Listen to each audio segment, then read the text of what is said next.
Good evening. I'd like to call to order the Tuesday, July 18th, 2023 Board of Education regular board meeting. Thank you for those who are in Zoom land. Are there any requests to speak? There are no requests to speak on closed session items, so we will adjourn to closed session. Thank you. Good evening, everyone. Those of you who are in the board room today, and also those that are joining us by Zoom, I'd like to call us back to order for the Board of Education regular board meeting, Tuesday, July 18th, 2023. And now we'll hear for language access. Good evening, everyone. This evening we'll have Spanish interpretation and ASL interpretation over Zoom. Buenas noches a todos. Esta reunión contará con interpretación en español y de lenguaje de señas estadounidense. Gracias. Dr. Maldonado, please lead us in the Pledge of Allegiance. Please rise and face the flag. Put your right hand over your heart. Ready, begin. I pledge allegiance to the flag of the United States of America and to the republic for which it stands, one nation, under God, indivisible, with liberty and justice for all. Okay, thank you. We have no announcements of closed session action. Also, our student board member is on vacation, so we do not have a student board member report. So we'll go straight to the superintendent's report, please. Thank you. Good afternoon, everyone, and welcome. Board members, we have wrapped up our summer of learning. Last week, the month-long program provided supplemental education in English language arts and mathematics, along with dual language immersion classrooms.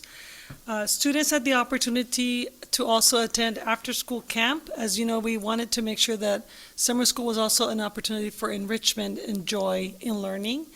And that featured field trips to places like UCSB, the movie theater, the Santa Barbara Museum of Art, and more.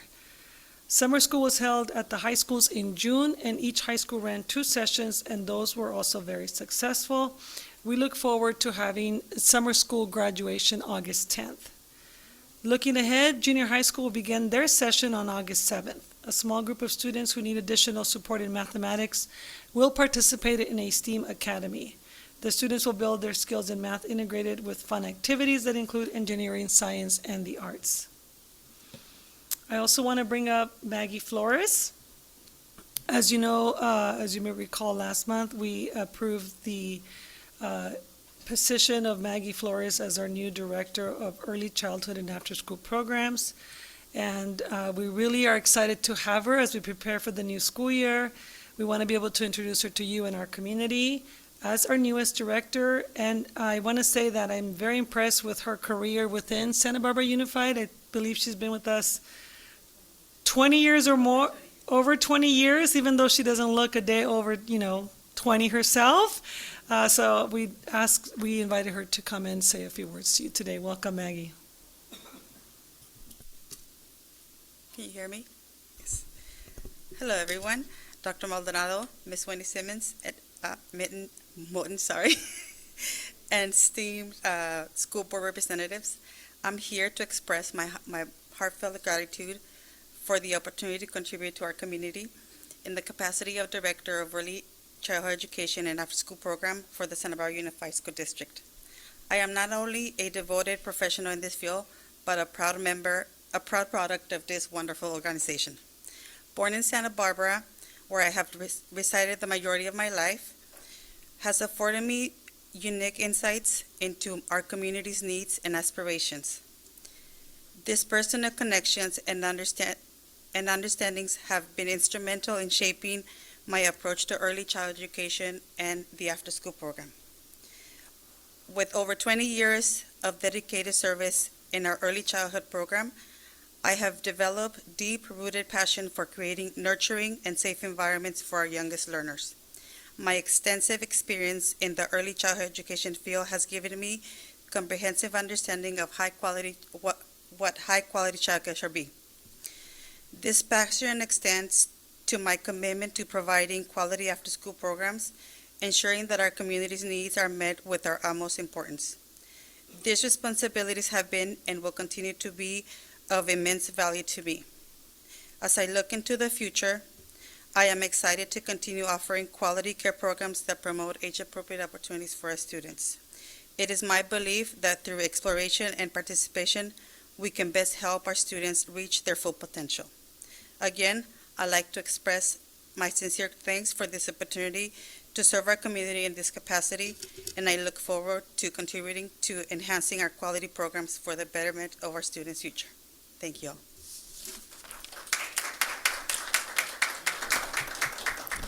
I'm excited for her to also work with us with her extensive background and experience as we transition to UTK and reminding us that what the developmental age of a 4-year-old really is and what it isn't, so that as we look at UTK, we remind ourselves of, the play, the sing, the read, the exploration, and all the great work that we need to do with our preschoolers as we prepare them for school. So thank you so much, Maggie, and welcome.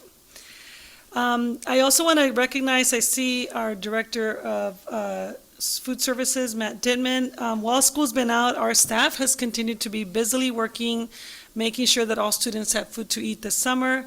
The district has been serving free meals to all kids 18 years and younger at the following locations and times through August 11th. Franklin and McKinley Elementary have breakfast at 8 to 9:30, lunch at 12 to 1:30. Oak Park and Parque de los Niños have lunch at 11:30 to 1. Ortega Park has lunch from 1 to 1:30. We do require that students eat their meals on site. Their service started right after the school year ended, and it's a vital service to our community, and we thank our staff who are helping to serve our kids year-round, and so far we have served over 12,000 meals this summer. So thank you, Matt, and special thanks to your staff as well. Lastly, we want to tip our caps to and congratulations to our recent district alumni who were drafted into the major leagues. You may have seen this in the news. Our draft class was highlighted by San Marcos High School's Cole Schoenwetter, who was drafted 105th overall by the Cincinnati Reds. He's the highest high school draft pick out of Santa Barbara since 2016. Santa Barbara High School, From Santa Barbara High School, From Santa Barbara High School, the Houston Astros drafted Derek True, and the Yankees picked Bryce Warrecker. We are so proud of each and every one of these players for excelling and look forward to seeing them striking out the competition. And that concludes my superintendent report. Thank you, Superintendent. Next, we'll move to board comments and correspondence. We'll start here. Mr. Escobedo. All right. I don't have much. I want to say welcome and congratulations. We're very excited and excited to learn more about the UTK space. Congratulations to Cole, Derek, and Bryce. That's huge news. Congratulations to all of our graduates and everything that they are taking on post-grad from high school. President Sims Moten and I were able to attend a wonderful conference.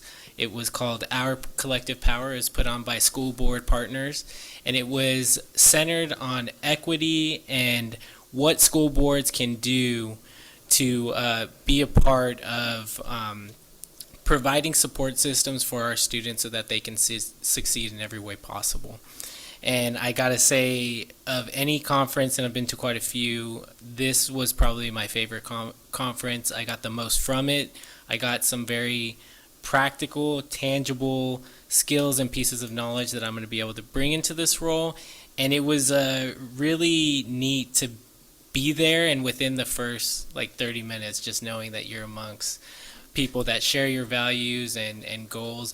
And I gotta say, you also hear some horror stories from other school districts, and that's not to say that I want that, but it makes me very grateful to be a part of Santa Barbara Unified.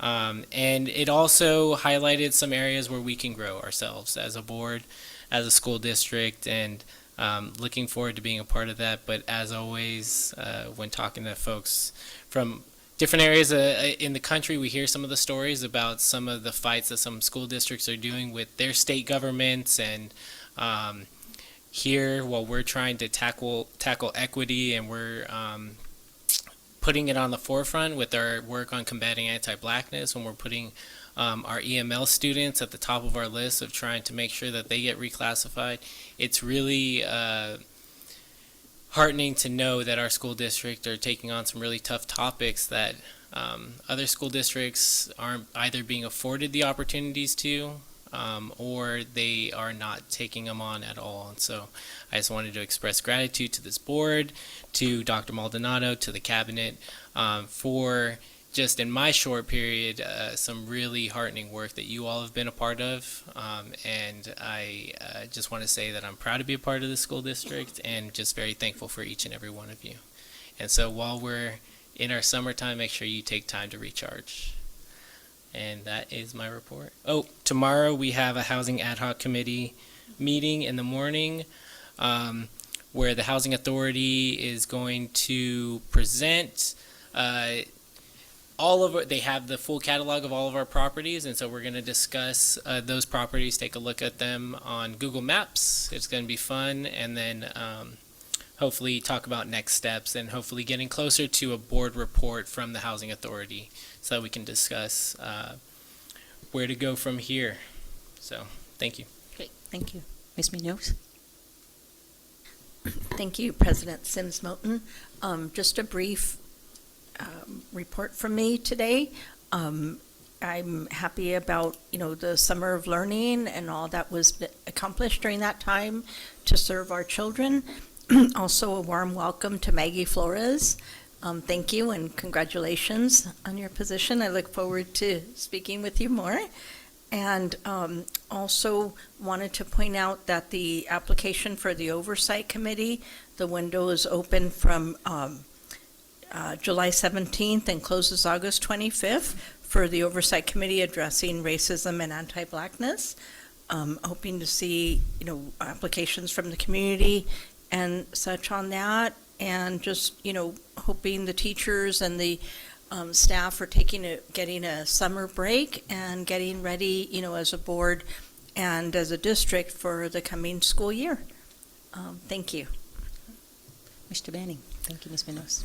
Well, first of all, I want to acknowledge that this is the first board meeting of the 23-24 school year. It's an amazing, it just keeps coming around, right? And the beginning of a year is always an exciting time. We're going to see new employees. Maggie, you're the first to be introduced to us. We're going to see more on a report later on, and it's really an exciting new beginning. This is one of the beauties of public education, that every day is a new start, and this is particularly a new start. I'd also like to just point out that Cole Chinwetter, that was drafted, is the son of a Goleta principal, and I watched him when he was doing stuff in 6th grade, and he's been on the way, and his dad was a coach for Little League, may still be. Another connection between our feeder districts and us. Thank you, Mr. Benning. I'll just, around the comments, don't have a whole lot of comments, but also want to welcome Maggie, that position. You got the ECE vibe. Okay, back to girl. In terms of that, so I appreciate that, and certainly your commitment and career through Santa Barbara Unified. So thank you. Looking forward to your vision for ECE and how do we look at that and merge that for the youngest among us. Also, congratulations to all the athletes in their success as we see them. Hopefully, it's part of being a part of Santa Barbara Unified. We create these conditions of success in life for our students. We provide them opportunities to do that. So we want to continue to support them and nurture them, to their true potential. And also, I'd like to just add a few comments to Mr. Escobedo with regards to the conference. It really was, it got there and it was like, I'm home.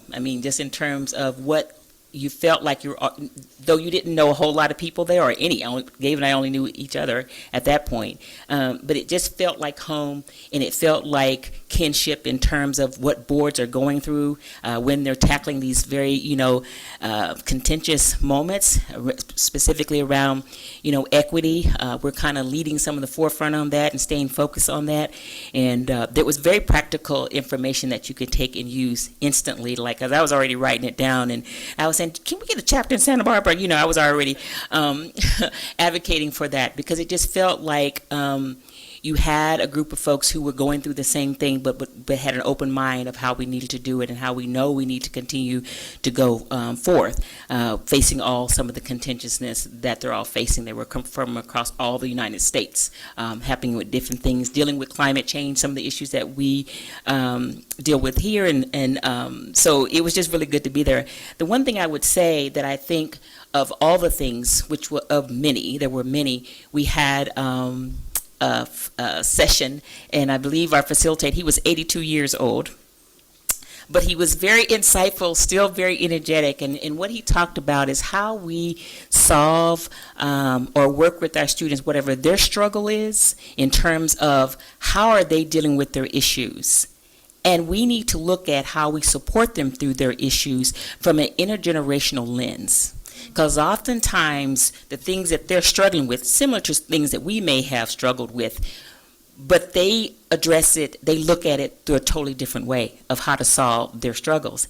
So those of us who are in leadership, setting policies and how to work and how to support and nurture them, it's like we need to be able to ask them, well, how do you feel about this? How would you solve this? Because they will solve it differently from what we think, if it was the same issue that we were going through.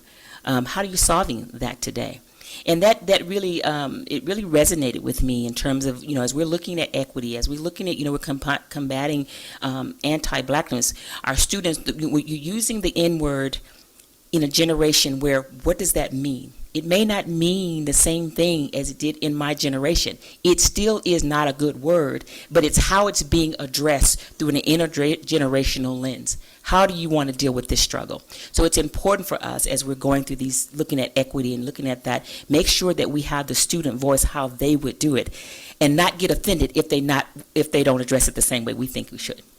So that really resonated with me, and his name is Dr. Fuller. You can YouTube him, I think, that really had that insightful comment. So I really appreciated, being able to go there. And the other thing they talked about, it's really important to be good, high-functioning boards. You need to have professional development. And so that was really, a grateful opportunity to be there and to become one of those high-functioning boards, to be impactful, to make sure that we're getting good results and supporting our administration, our students, and just our school community in general. So I really appreciate the opportunity to go, and we were saying that every board member should be able to come, so we'll work on that.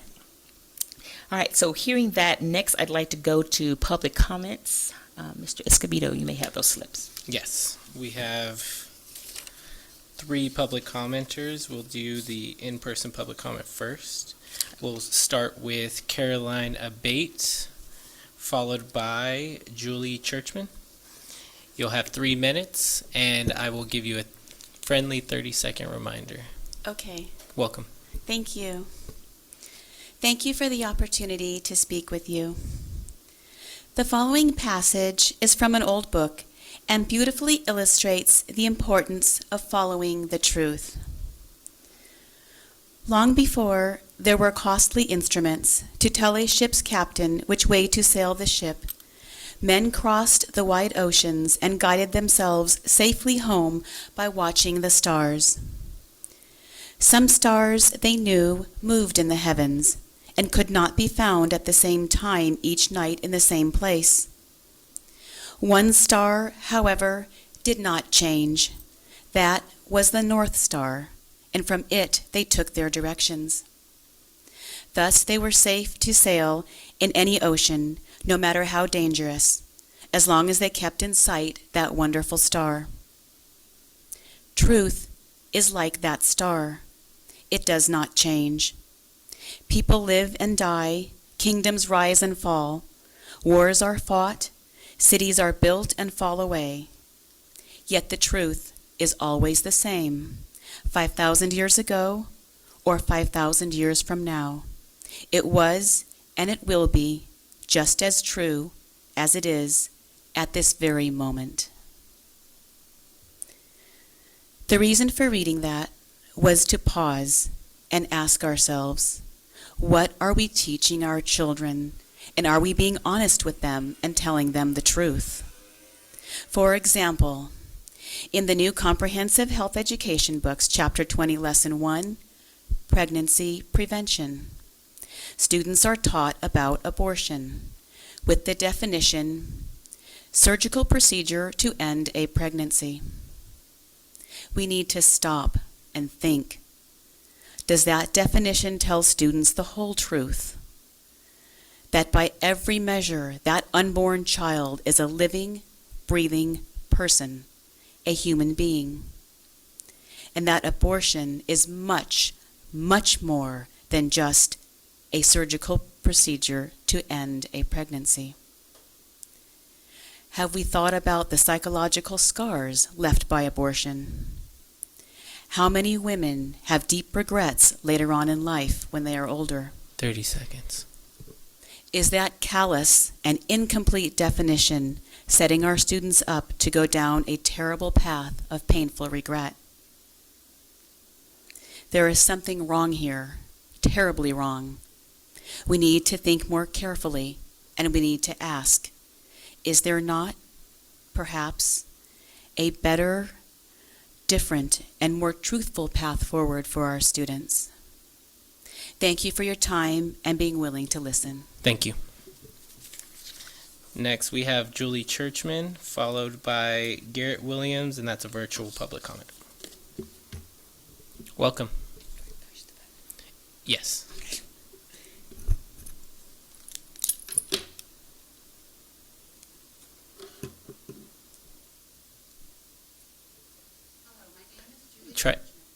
Try pressing it one more time. If the green light's on, it should be on. Hello, my name is Julie Churchman, and I was a physical education teacher at Adams Elementary School from 2010 to 2022. During my time at Adams, my sole purpose was to lead my TK through 6th grade students through a planned, sequential curriculum based on the national standards for physical education. For the most part, I was successful in doing that, incorporating not only the national standards, but also designing and implementing a TK through 6th grade bicycle education program and providing swim lessons for my 6th graders through my partnership with the YMCA. Every day I went to work, I was blessed by the privilege to share my passion for lifelong fitness and skill development. In other words, I loved my job.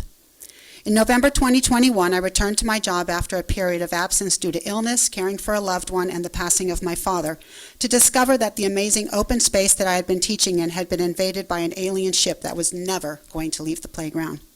Without ever consulting with the principal, Ms. Fresh, or any of us who used the space, the school district had installed solar panels that not only shrunk our open space, creating an unsafe play area, but also removed the beauty of the space, which is crucial to the mind and spirit of children who spend so much time indoors and on devices. I was furious and extremely frustrated with the lack of foresight that the district was exhibiting. 2 weeks ago, I dropped by Adams to see the completion of the new building and was flabbergasted by the latest atrocity currently being installed on the playground. 2 cement structures that are supposedly for nighttime tsunami and earthquake warnings are in the process of being installed on the most active portion of the playground. These structures are just beyond third base of our kickball area and in the end zone of the football field. These cement structures are located where on any given morning 500 students are running freely and playing like all children should be able to. But no more.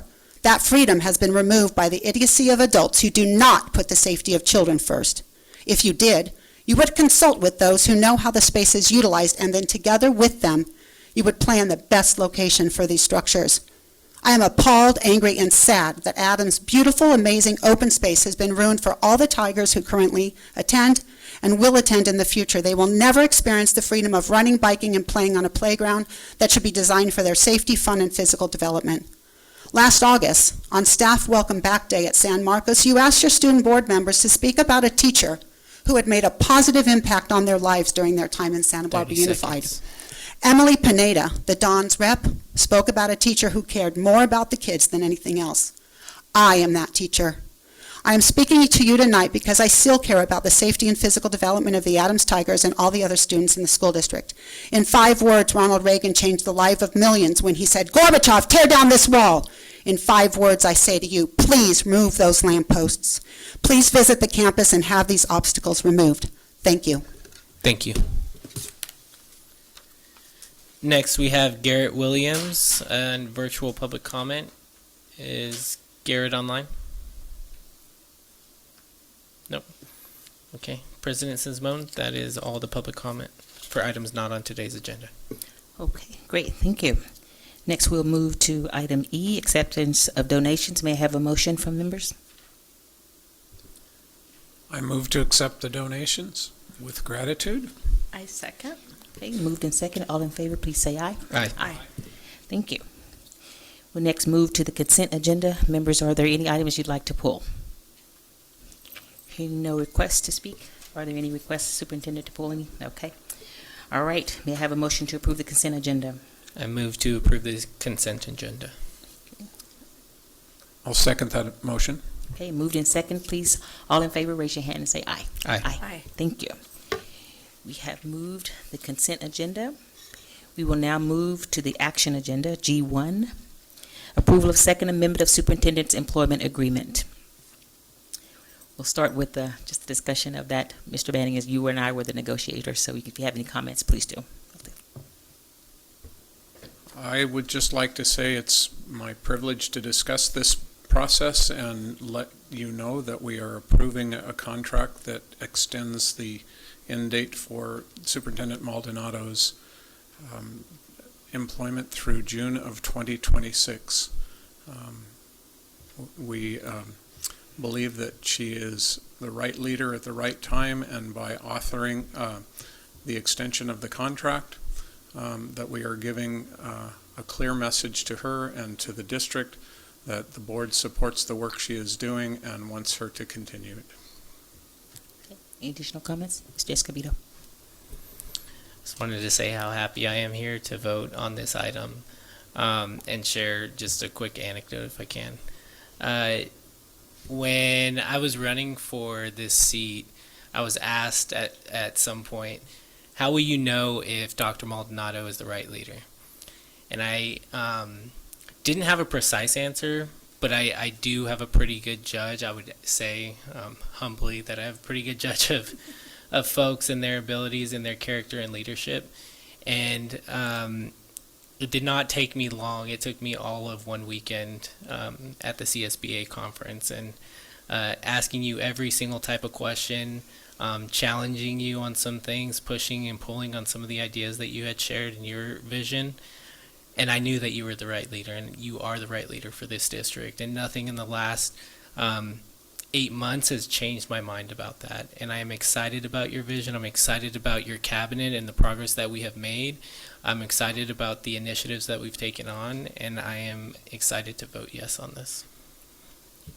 Ms. Munoz. I would like to say that I'm honored to have you as our superintendent. You are the leader at the right time for our students for the right reasons. And I really very much appreciate how much you have done for our district in the short time that you've been here. And I look forward to the future. And I appreciate, the cabinet that you have with you, that you've built, that you've provided support to. So it's my honor, Dr. Maldonado.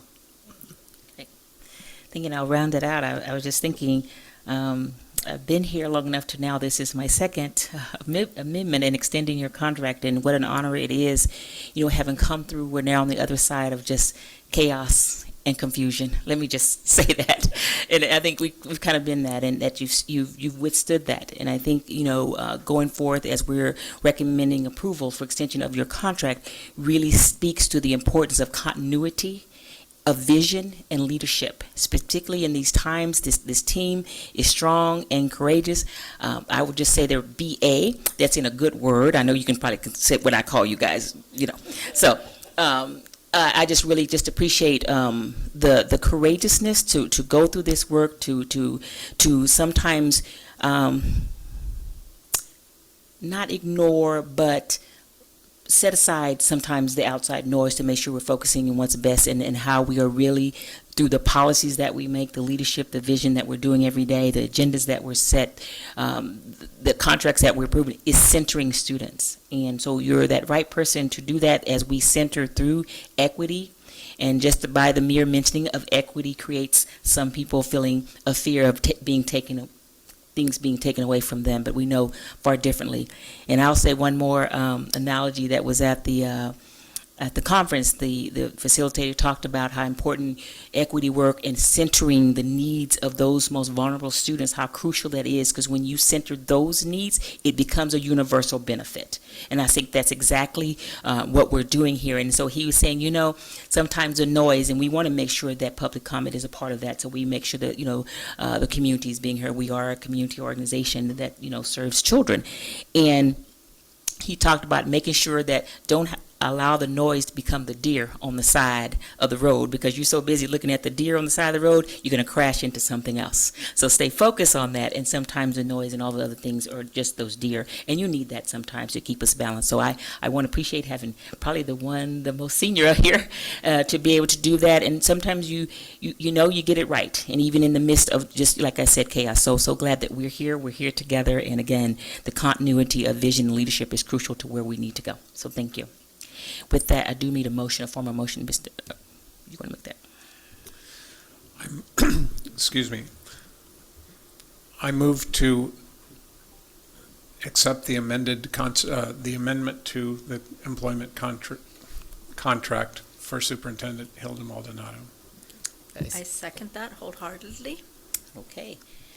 Moved in second. All in favor, say aye. Aye. All right. Motion passed. Thank you for your work and your commitment. Absolutely. Well, I just want to thank you. And as I stated when I first got the job back in July 2020, with a very hopeful heart that the pandemic was only a 2-month event, that I am extremely committed to staying in Santa Barbara, to being the leader that I was hired to be. And I want to thank you, board trustees, but I also could not do any of this work without my incredible cabinet that has stands with me and continues to do the work. It really is them that's doing a lot of the work, and I couldn't do this without them. So thank you. And I'm honored, and I'm continuously ready and committed to serve. Thank you. Thank you. With that, we'll move to G2, approval of business service contracts for the 2023-24 school year. By business service, okay. Ms. Hernandez is coming.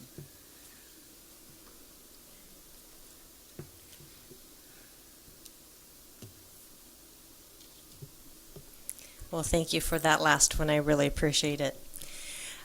So here we are. We are in this new way of where we're trying to bundle our contracts in our departments to make it easier on you folks, to make it easier on all of us, and to kind of move it along a little bit faster. So that's the goal here tonight. I'm just going to talk about the few contracts that I'm bringing forward for the business services contracts bundle. There we go.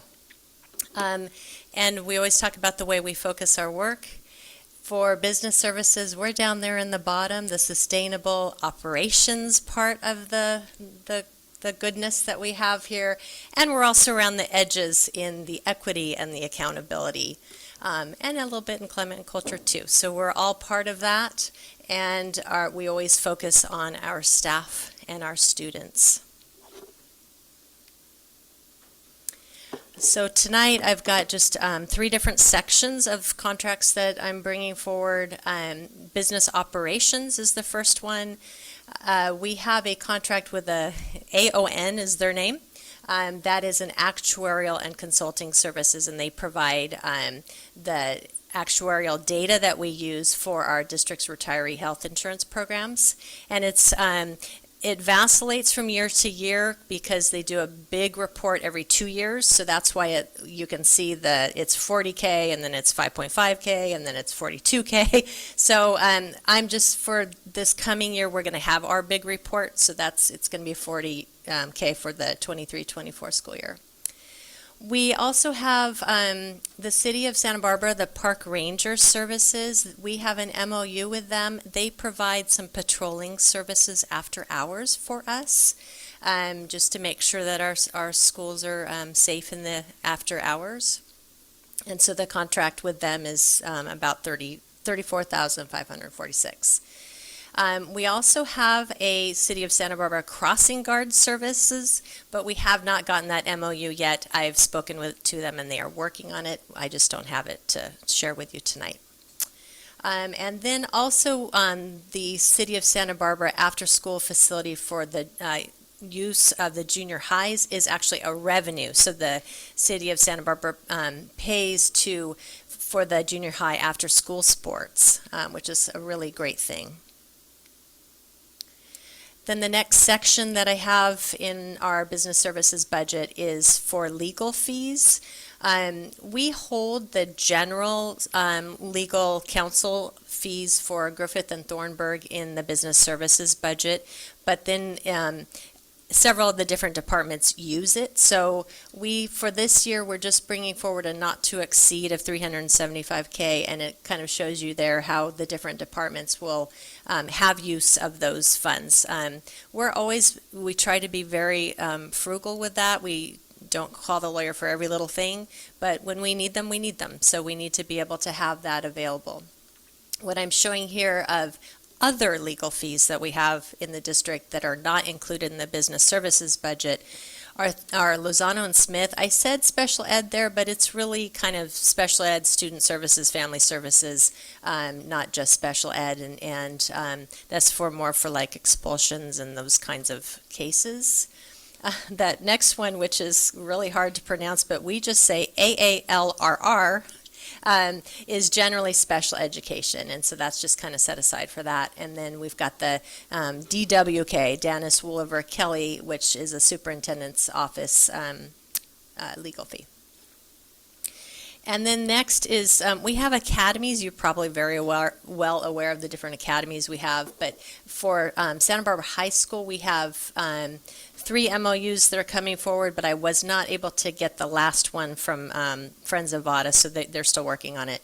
So basically with these, we have an MOU with the academies in order to basically pay for someone that is working with them. So for the Computer Science Academy, they have a administrative assistant that supports them, so they pay for that, and that's what's in the MOU. And for the California Academy MOU for MAD, there is a family engagement license person that they also help support the MAD program. So it's just kind of an MOU that we have in there, and that's revenue to us because they're paying us for those individuals. And that's it. Any public comments on this item, Mr. Escobedo? No public comment. Okay, board members, any questions or comments? Okay, hearing no questions, need a motion to approve G2. I motion to approve the business services contracts for the 23-24 school year. I second. Okay, motion and second. All in favor, please raise your hand and say aye. Aye. Thank you. That concludes that. We will move to G3, approval of educational services contracts for 2023-24 school year, educational services. And I just want to comment that I really appreciate the efficiency in terms of bringing them as a bundle to this, so we're all, and not kind of all over the place. And so we have all our questions in one place. It makes it easier. So thank you. Dr. Sheffield. Good evening, Board President, board members, Superintendent Maldonado. Very happy to be here. Tonight I'm presenting the education services contracts for the 23-24 school year, and we're ready to go.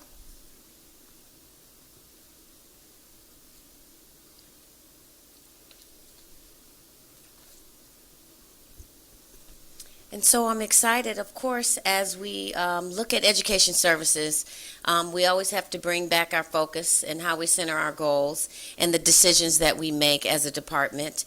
Always looking at our students at the center, and a theme that we'll really concentrate on this year: every child, every chance, every day, and making sure we focus on that. And that's how we're making our decisions, right along with our data. And so we'll be using the MTSS model. And one thing I want to make sure we focus on also is looking at what are we doing for all of our students. And many of these contracts will fall in the Tier 1 space, and so providing that high quality Tier 1 curriculum and instruction is very important for our students. And we say teachers are use inclusive practices to support student identity and agency in rigorous learning environments. So our teachers and students are at the center of what we do in education services.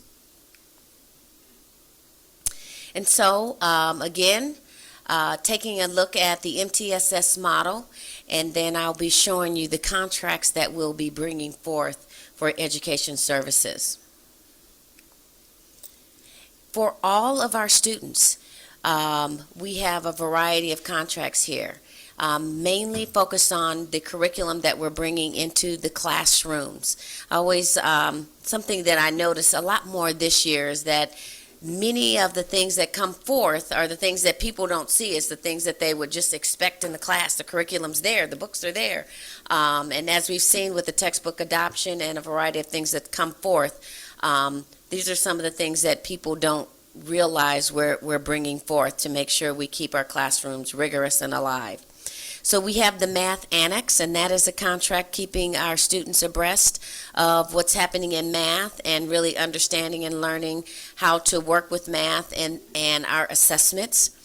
Siembra College. Siembra College is going to provide a free service to our students, bringing college and career awareness to our students. And many times, our students don't get information. As our students get into high school, many times there are some students that will take the PSAT and they take the pre-assessment test that feed into college. And then the College Board would provide information on different colleges. And so that would leave some of our students out that did not access that. And so Siembra College is going to provide a platform for their phones, for students and parents to be able to access and have information, get to a variety of counselors and programs that they wouldn't naturally always have, but it'll be available for all of our students. And now in a information age, they'll have it at their fingertips on their phones. The Crescendo Group is for continuing our work with Grading for Equity, providing an online program. The Monarch Photography is for Santa Barbara High School. We're doing a pilot with them, providing services for them to take our student photo IDs, pictures for our student information system, ARIES, as well as taking pictures for their yearbook. IXL and Thinking Nation and CalSOAP. Those are 3 programs that I will be bringing to our next meeting. We still have some information to gather for that, but I wanted to make sure you are aware that we are bringing those forward. So anything you see in red are coming forward in the next meeting. As we move to Tier 2, still providing great services, but it's not hitting all of our students, although many have opportunities. The AVID program, that is hitting some of our students. Our students have that opportunity to apply to be in the AVID program. We renew this contract every year, and that is happening in all of our secondary spaces. For Legends Photography, that's for our sports teams at Santa Barbara High School. And then for our football games, we bring in the ambulance service, and they sit there to provide support, not only for the team, but if anything were to happen with any parents or students or any spectators, they would provide that opportunity of giving support to those individuals. Fall Science, that will be with our ELD and science in our elementary space, and then Kendall Hunt Publishing, bringing more information to support our elementary math classes. And then moving on to Tier 3, we have Gateway Educational Services, and that is tutoring provided for our African American students. And then IXL Math for English Language Arts and Math, that will be for our special education students. And again, bringing that back for the next board meeting. And that comes to a total with the contracts that we have here listed, $105,966.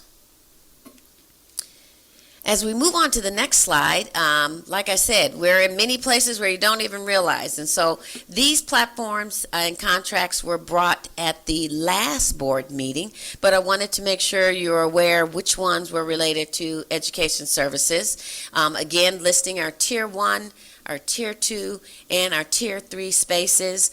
I highlighted some of the things that are happening within our libraries and the support services that are provided here. Some of the big ones to make note of: Renaissance Learning. Renaissance Learning has to do with our STAR testing. Newsela, providing content for our students to have actionable live news information for our English language arts teachers to use in their classes, as well as our social studies and ethnic studies classes. So those are some of the big things that I thought I would bring to your attention. Again, Elevation, renewing that contract that we've already had.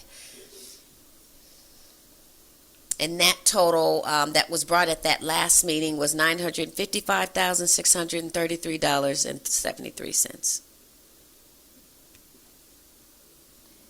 And that is it. Any requests to speak on this item? No request to speak. Okay. Board members, any questions? Mr. Escobedo. Thank you, Dr. Sheffield, for that presentation. Only question I have is the Siembra College resource that you talked about being available to students on their mobile devices. Yes. Does that include the district-issued iPads for students? They can put it on there, yes, Okay. absolutely. And I've been working with Tony Ramirez and making sure that we provide that for our students. Perfect. Thank you. You're welcome. Additional questions, board members?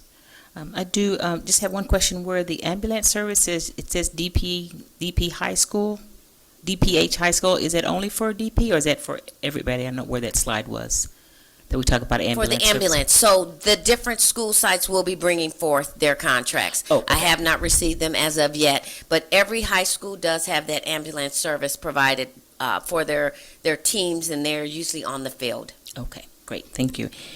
And then I just need to make an acknowledgement in terms of Gateway. There's a contract, I know it's in that bundle, but I need to have a separate vote on that so that I can recuse myself from that Okay. as a board member. So other than that, can we make a motion for everything other than Gateway, and then we'll take a separate vote? I motion to approve the educational services contract except for the Gateway contract for 23-24 school year. I'll second that motion. Okay. All in favor? Aye. Thank you. And then I'll move to approve the Gateway contract for educational services for 23-24 school year. I second that motion. Okay, and we'll do a roll call vote on this. Start with Ms. Escobedo. Aye. Ms. Munoz. Aye. Mr. Banning. Aye. And I will recuse. Motion passes 3-1. Thank you all. I also just thank you, Dr. Sheffield, as we're coming to our next item that I wanted to acknowledge. Obviously, Ms. Alvarado is absent today, and just wanted to acknowledge that she's here. She's taking care of some personal business, and we wish her well with that. But any votes that you're seeing unanimous, they're 4-0, but because of that. So we will move to G4, approval of proposal from Sage Energy Consulting to consult Santa Barbara Unified on selling renewable. Desmond Ho, you're at the podium, okay? Well, good evening, President Sims Moulton, board members, and Dr. Maldonado. Thank you for your time. So tonight, I'll be presenting a proposal from Sage Energy Consulting to help SB Unified with the selling of renewable energy credits. Let's see here. So let's go through a very quick overview of what are renewable energy credits, what is the selling process, the financial associated with that, and then also the potential use of the funds. So renewable energy credits, or otherwise known as RECs, are credits that are produced when a renewable energy source generator, such as ourselves with our solar, produce 1 megawatt hour of energy. And just as your reference, 1,000 watts is 1 kilowatt, and 1,000 kilowatts is 1 megawatt. So for every megawatt hour of energy that you produce, you get one of these RECs, and you send that energy to the grid. This is a tradable commodity, and these credits are often purchased by companies that need them to support their renewable energy goals. So selling of the RECs is completed through the Western Renewable Energy Generation Information System, quite a mouthful there, and it is a not very straightforward system, as we have to perform energy production verifications, and you basically are selling these RECs through a market. So we have to find the right buyers, and this is where Sage Energy Consulting comes in. So Sage Energy Consulting right now works with us, and they actually helped us design our solar project, and they've been ongoing in their consulting of the construction process of our solar as well as our battery storage. They've been doing this work for a very long time, and they have a very thorough understanding of our system as well as what we are able to generate. And so what this proposal is for is that over the course of the next year, they'll teach me how to go through that Western Renewable Energy Generation Information System and how to sell this. And for 2 years after that, they will help me with the reporting and also the verification process that is required. Okay, so why are we doing this? Based on the market for RECs in the Western United States, the current value of each REC is about $13 per megawatt hour. SB Unified is expected to generate around 6,900 megawatt hours of energy per year once all of our solar is online. With that, if you do the simple math, comes out to an expected revenue of about $89,700 per year. And I just averaged out the 3 years of Sage Energy consulting fees, so $9,233 per year, which gives us a net revenue of $80,466 per year. However, it is important to note that this is a base number and it's contingent upon a lot of things. For instance, the market value of RECs, that changes. You can almost think of it like a stock. It's going to change according to supply and demand. And one thing that may drive down this is because of the NEM 3.0 that came in April of this year. A lot of people were hurrying to get in solar. So as those start to get online, there may be a glut of supply temporarily, lowering the price of RECs. But that's not something that I can clearly speculate on because I don't know what's going to do to the market. Also, generation rates are based on what is the maximum potential. So if we encounter a year when there's more clouds, more rain, etc., then our generation is going to be less. Therefore, we're going to create fewer RECs. Okay, so this is just a sort of like a baseline number, but it is safe to say that the numbers will fluctuate from year to year.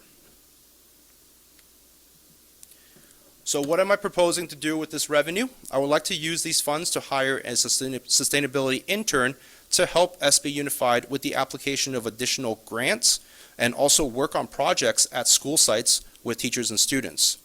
The funds can also be used towards energy efficiency upgrades, such as HVAC, lighting, and water heaters, etc., around all the school sites. There's also a big push for more waste reduction and also food scrap programs at school sites, so an intern would definitely assist with these types of projects. I'm proposing that the budget be overseen by the District Operations and Sustainability Coordinator, currently me, and all the board will be regularly updated on our activities, as well as anything that's requiring board approval will be brought forth to the board. With that, I'm happy to answer any questions that you may have. No request to speak. No request to speak. Board members, questions or comments? Mr. Escobedo. Thank you, Mr. Ho. My question pertains to the sustainability intern.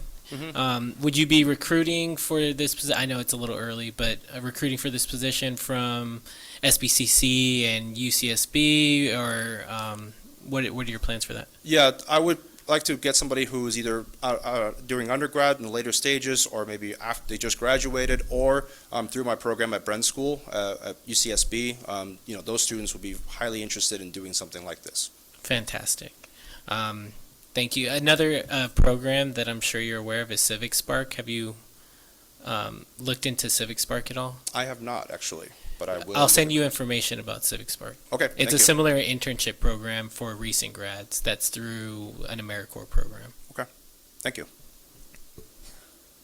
Any additional questions? No. So as you know, Mr. Ho, I was one of the ones when we originally come in, and even looking at your position, was it going to potentially be profitable and come back? So we're back full circle with that. So I was at that Show Me the Money at that time. So I appreciate your presentation today, and I see that this was a worthwhile investment in how it is paying for itself, as well as when we need additional help, that savings is allowing us to not go into our general fund, but this particular program is doing that.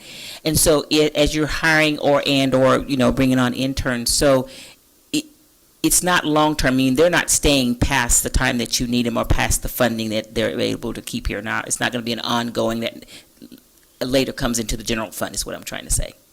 As of right now, we're going to go year by year, just Okay. because I don't even know what the funds are going to look like.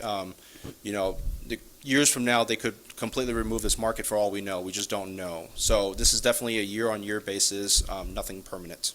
I appreciate that. Hearing no additional comments or questions, may I have a motion for approval? I so move. Second. Okay, moved in second. All in favor, please say aye and raise your hand. Aye. Aye. Motion passes. Thank you, Mr. Thank you, Hopkins. everyone.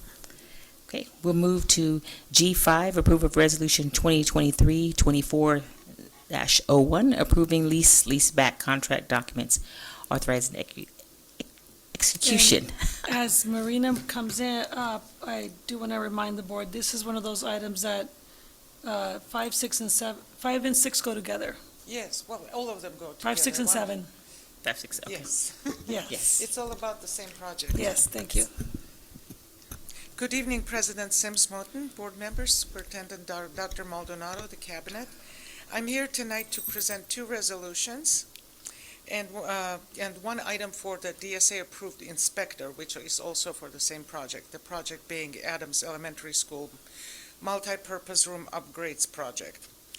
The second and third items are contingent on the approval of the previous items, so I'm going to start with resolution number 2023-2401, and the resolution requests the approval of leaseback contract documents for the Adams Elementary School multipurpose room upgrades and project and the execution of the site lease and facilities lease between RSH Construction, Inc. and Santa Barbara Unified School District. The project will use the leaseback delivery method as authorized under Education Code 17406. We will lease the site to RSH Construction. That's our contractor who will construct the project on the site and then sublease it back to the district. We have determined that the contractor's proposal provides the best value to the district for the project. The project will be completed through a site lease in which the site is leased to the construction company and the facilities lease which allows them to sublease it back to the site to us, and we'll be making the payments on that sublease. The facilities lease also includes the pre-construction provisions and construction provisions that the contractor must comply with during the construction phase. In the next resolution, the contractor will provide a guaranteed maximum price after this resolution is approved, which would be a proposal that would also require board approval. At this time, I would like to ask for your approval of resolution number 2023-2401. Any additional public comments on requests for this No item? public comment. Okay. Hearing no request to speak, may I have a motion to approve? I move to approve the resolution. Second. Moved in second. All in favor, please raise your hand and say aye. Aye. Aye. Thank you. Motion passes. Thank you so much. Mhm. Now that the resolution 1 is approved, I present you with resolution number 2023-24-02. This resolution requires the board approval for the guaranteed maximum price for the Adams Elementary School multipurpose room upgrades project.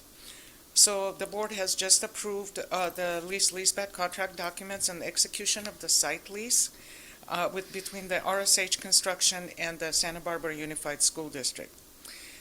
The contractor, RSH Construction Incorporated, has completed the pre-construction services phase and prepared the GMP cost estimate of $1,958,315 for this project.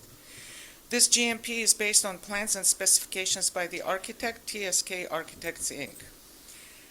Education Code Section 17406 requires the board to approve the proposed GMP before the contractor may proceed with the construction phase. With this, I would like to ask the board to approve this resolution for the contractor's GMP of $1,958,315. Okay. Any request to speak on this item? No. Hearing none, may I have a motion for approval? So moved. I'll second. Okay. All in favor, please raise your hand and say aye. Aye. Motion passes. Thank you. Thank you so much. So now that we can move forward with the project, we need to assign a DSA-approved inspector. So we have the item, next item is about the DSA inspector, and I'd like to ask you to approve the Leach Group as DSA inspector on this project. They are the Division of State Architects Inspector, and they've been working with us on many other projects. We're very happy with their services. Their proposal is attached. The proposal is for $103,200. Okay, any requests to speak on this item? No. Okay, hearing none, may I have a motion for approval? I move to approve the proposal from Leach Group for division of the state architect inspection services for the Adams multipurpose room remodel project. I second. Okay, moved in second. All in favor, please raise your hand and say aye. Aye. Motion passes. Thank you. Thank you so much. Next, we'll move to G8, approval of human resources. Dr. Becchio is on his way. Good evening, Board President Sims Moten, board members, Dr. Maldonado, congratulations on your contract renewal. I do bring before you the Human Resources Recommendation List, and I just wanted to take a minute, if you would allow me, to point out a couple items of significance. If you'll notice that on this list tonight, we have several certificated management appointments. So congratulations to them. Nathan Dunlap and Casey Turner are both internal. These are internal promotions to site-level administrator positions, so I wanted to congratulate them. I also wanted to point out that it's an interim position, but Lucia is stepping into a space to help us out with project manager position, which has been a vacant position. And then I also wanted to just point out a couple retirements. Jose Gomez, who's a Spanish teacher at Dos Pueblos High School and has served 25 plus years. And then Salvador Mora at senior gardener at La Colina, 23 plus years of service. And if I could also just point out on the classified promotions, we have Carlos Contreras, congratulations, is moving into a senior gardener position. Myra Guinto, who's moving into the office manager position at La Cuesta Alta Vista. Maria Madrigal, who had been working, she's working as the Administrative Secretary 3, so that's the Principal Secretary at Santa Barbara High School. And then Jasmine Sanchez, who recently started here at the district office as the Administrative Assistant for the Assistant Superintendent, Dr. Sheffield. And with that, I want to present to you the board recommendation list for your consideration. Thank you. Okay, any requests to speak on this item? No. Hearing none, may I have a motion for approval? Thank you, Dr. Becchio. I so move. Second. Motion second. All in favor, please raise your hand and say aye. Aye. Thank you. Motion passes. And we're going to 9. Thank you very much. And believe it or not, this is a compliance item. I'm actually excited to bring this item forward to you because recently the board approved a position, a little bit of an increase of a position in HR so that we can focus on compliance, particularly around STRS and PERS issues, because those are so critical and they can affect retirees way later in life without them having even known what the mistake was that was made. And so we do have someone serving quasi in that position right now, but as the person's transitioning from payroll to our office, she's also taking a look at some of the things and found this item, which is a really, really important one. I'll try to briefly explain. The district engaged in a process of making sure that some of our administrative assistant positions that had been changed to be management positions were classified properly. I believe this was back in 2018. So that they were either confidential or classified positions. This was very important for the employee because they didn't really meet the standard to be management positions, which means that they should be receiving or should not be exempt from overtime. And when you're a management position, you are exempt from overtime. So it was important that we got this right. And we did set out on a path and a plan to convert these positions. What recently our compliance manager found was that there was a couple moves in that needed to be done properly so that later, if we do get a STRS or PERS audit, that we have that compliance in place and there won't be any issues. What's really important is that there's a few things that are important in these moves. One is that the board approves position changes, appointments, changes, promotions, all the things that you see on the human resources recommendation list. Two is that whatever position someone's serving in needs to appear in that way on a salary schedule. Okay. And then the third is that there's a job description that the board has considered or approved that actually matches the names that are on the salary schedule. So those are really the three things that I'm bringing forward to you today. This does date back, but we would like to make sure that we are able to show, if ever audited, there has not been an audit finding on this, but if ever audited, we do have a record that the board considered the actual changes and approved them, even if it's retroactively, that the salary schedules were approved and the proper names on the job titles were on those salary schedules, and that the job description has been considered by the board and approved. So I wanted to thank you for letting me give you the background on that. I know it's written in here, but this is a really important item so that our employees, once they do retire, are not going to experience any negative repercussions from not having these things in order. I'm happy to take any questions that you might have. Any requests to speak? No. Board members, any questions? Yeah, was there any financial, change due to this change, or that, that oversight, or just a mix-up? Was there any financial resulting Are from you that? talking penalties? Yes. We didn't have any audit findings at all on this, so no penalties. The idea behind, and kind of why I'm excited to bring this forward right now, is that our idea was that we're proactive about really looking at any of the moves, and if there were mistakes, we get them corrected before there is an audit finding, or before someone retires and has some negative consequences, or that we get penalties from PERS or STRS. So none on this, though. Okay, because you mentioned, just another question, you mentioned that they were classified where they were overtime exempt. So did that correction have them do more money because maybe perhaps they should have been paid for overtime if they experienced any? No, the corrections, what we did is we corrected them and did not have the employee experience any type of salary decrease. In some cases, there might have been we tried to pick the salary where they weren't experiencing a decrease at all. And then we changed this with attrition mostly. So when someone left a position, we would convert that position over to the classified or confidential. So, yeah. Okay, appreciate that. So if I understand Yeah, this Ms. correctly, this was a procedure change that was put in place, and this is just coming back to make sure that the formal board approval is evidenced in records for future findings or something. That's correct. Okay. Exactly. All right, may I have a motion for approval?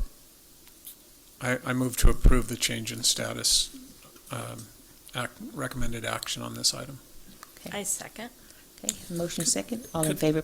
Yes. Sorry, I meant to point out, I do want to, if you could, we could get in the minutes that the vote does actually include the updated 2021 salary schedule. Let me rephrase the action. I want to make sure you got it. Did Yeah. you get that one?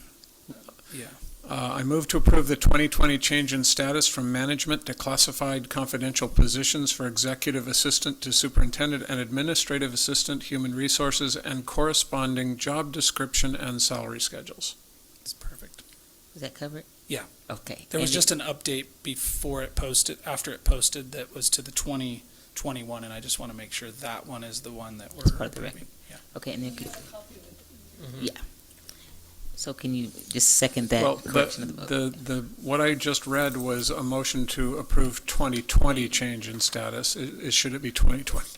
Sorry, the change in 2021. status were the two Okay. positions, and then we uploaded the salary schedules corresponding Yes. to the 3 years. I believe it was 3 years. It's just that one of them, we gave you a late update so that the title on that was accurate. I want to make sure that's the one that's approved. Yes. Yeah, the G9, yeah. right. And we have it in print in front of Yeah. us. So we Yes. should be good. Okay, so is the motion correct? Yeah, and, updated salary schedules. I think so. I think that's what you said. Yeah, I read corresponding job description and salary schedules. Yeah. Updated? Okay, add updated to that. Thank you. Okay. All right. Now can I have a second to the corrected motion? Okay, I second. Okay. All in favor, please raise your hand and say aye. Aye. Thank you. Motion passes. Thank you so much. Okay. All right, and this final item for me tonight is the operations that are needed to implement one of the LCAP goal and action items. So I did list that in there. This is an Ed Services action item in the LCAP related to PEAK, the PEAK program. It's a Goal 1, Action 13. You'll notice that if you looked in the LCAP, it was a I believe it was 1.1 million, something like that, item to deal with supporting the PEAK program and the expansion of that program. So one of the items within that 1.1 million is the addition of this PEAK program coordinator. And so what my role is here tonight is to get the board to consider that job description and the approval of that position. Once that occurs, then Ed Services can move forward with implementing that piece of that action item in the LCAP. You'll notice that I did include a job description in there, so I'm happy to turn it over to you for any questions you might have about that particular job. In the approval of this item, we'd recommend that we eliminate the AVID from the title. And make the motion to just be PEAK, because this is just a PEAK program coordinator. Any requests to speak on this item? No. Okay. Board members, any questions or comments? Hearing no comments or questions, may I have a motion for approval? I move to approve this item? I think you may have. Are you good? No, you go. I'll second. Okay. Banning made the motion. You want a second? Okay. Hearing that confusion, all in favor, please raise your hand and say aye. Aye. Motion passes. Thank Still you. summer. Okay. Now we're moving to item G11, approval of memorandum of understanding for the Panorama Education.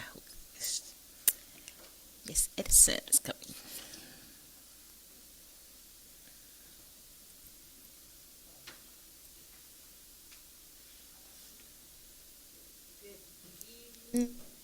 Good evening. Congratulations, Superintendent, on a job well done and a much-deserved extension. Excited to be on the team. I'm bringing forward, as we presented last at the board meeting about the bundles that we're doing. Panorama was highlighted, but we said the contract would come separately. Panorama is a climate culture survey. We currently have been implementing CHICS, which is the California Healthy Kids Survey. We are transitioning as we are an MTSS district and using data to guide all of our decisions. We're looking for robust climate culture work that we can triangulate the data amongst all of our stakeholders, which are our students, our families, and our staff. Panorama provides us a platform to do this work. It is closely correlated with CHICS, the LCAP, bless you, the LCAP questions that are also on CHICS, which is the California Healthy Kids Survey, school climate, relationships, sense of belonging, engagement, school safety are still within the Panorama survey. What we're getting in Panorama is also a dashboard that makes data actionable. We're also getting a dashboard that allows us to do progress monitoring in a very quick, succinct way without having to take a written report that we receive and dig deeper, but instead a click of a button. As we're moving to having all of our staff look at data and we talk about relationships and climate and culture, we need to provide them a tool that makes it accessible for them. And we also can monitor our participation rates. It's also a professional learning platform for any teacher. They can look within the results of their classrooms, see an area that they want to work on, and also dive deeper, have professional learning and lesson plans on how to build that one area of work. So we have, I know there was questions about if it was going to put us in any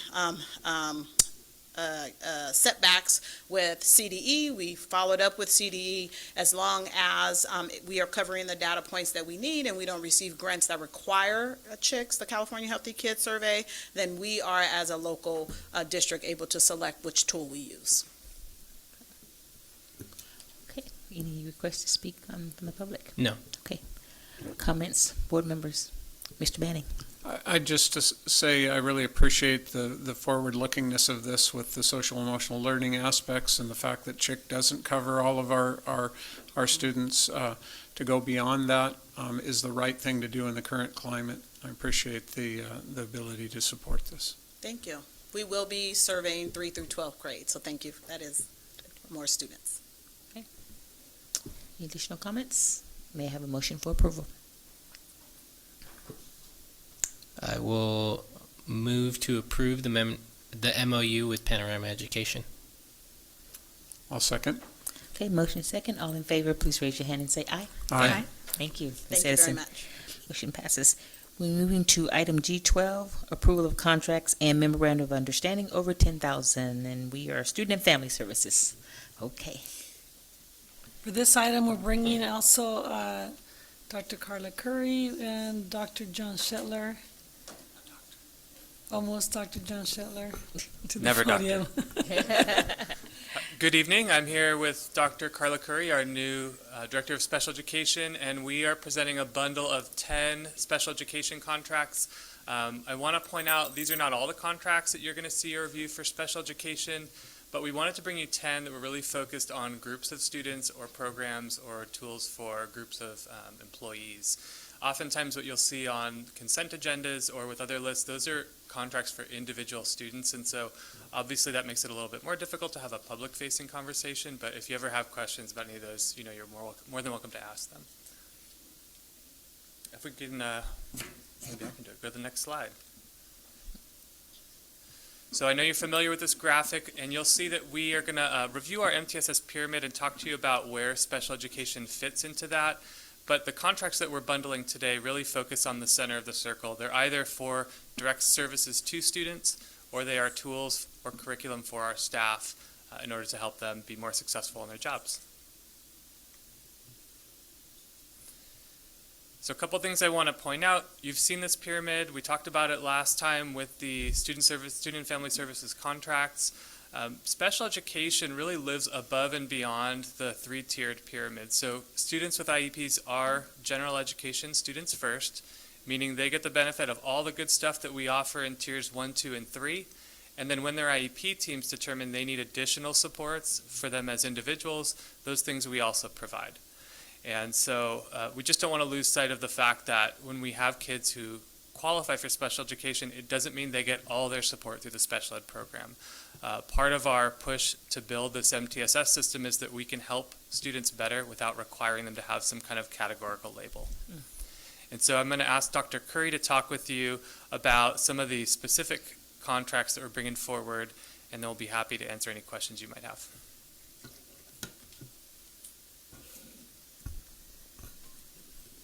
Good evening. Good evening. We'll start with direct supports to students. Children's Therapy Network provides physical therapy services to students with a variety of disabilities in Santa Barbara Unified School District, and these services are based on the students' individual IEP, individualized education programs. Soliant is a healthcare staffing company that provides Santa Barbara Unified with highly qualified professionals in hard-to-fill positions. Due to the large number of multilingual learners with special education communication needs, Santa Barbara Unified has partnered with Soliant in contracting a bilingual speech and language therapist and a bilingual speech-language therapy assistant for the 23-24 school year. And next are the learning tools and curricula. There are many SB Unified students who cannot effectively read standard print because of visual cognitive impairment, dyslexia, or other learning need. Learning Ally is a reading application that provides learners with a library of over 8,000 human-narrated audiobooks with interactive learning tools such as highlighted text synced with the audio narration, speed control, bookmarking, highlighting, and note-taking. The platform helps students with disabilities improve their comprehension and understanding of the general education text instead of focusing on the mechanics of reading. Since Santa Barbara Unified students with extensive support needs are general education students first, they are entitled to and are required to access the general education curriculum across all grade levels. The unique learning system in Teachtown are online, standard-based curricula that are specifically designed and modified for pre-K through post-secondary students with extensive support needs.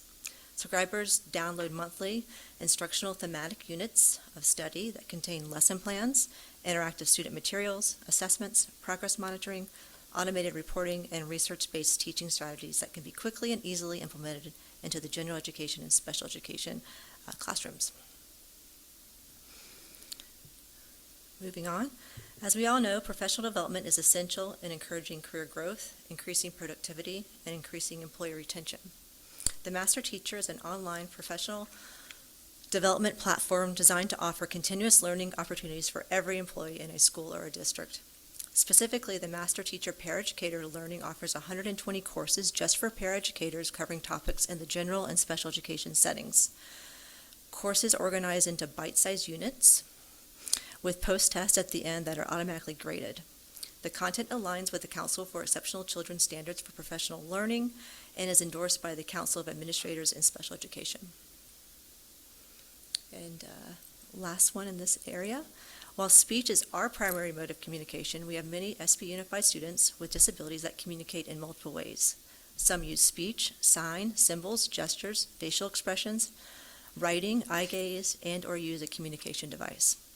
Tobii Dynavox BoardMaker is a symbol-based communication software system that supports students that are multimodal communicators. Subscribers are able to create unlimited symbol-supported instruction and communication materials with a library of over 40,000 symbols to choose from. And then moving on to the last category, technical assistance. Katia Manning is a marriage and family therapist that provides clinical supervision to 5 Santa Barbara Unified mental health trainees who provide individual counseling to students with IEPs, while actively working on their marriage and family or social work credentials.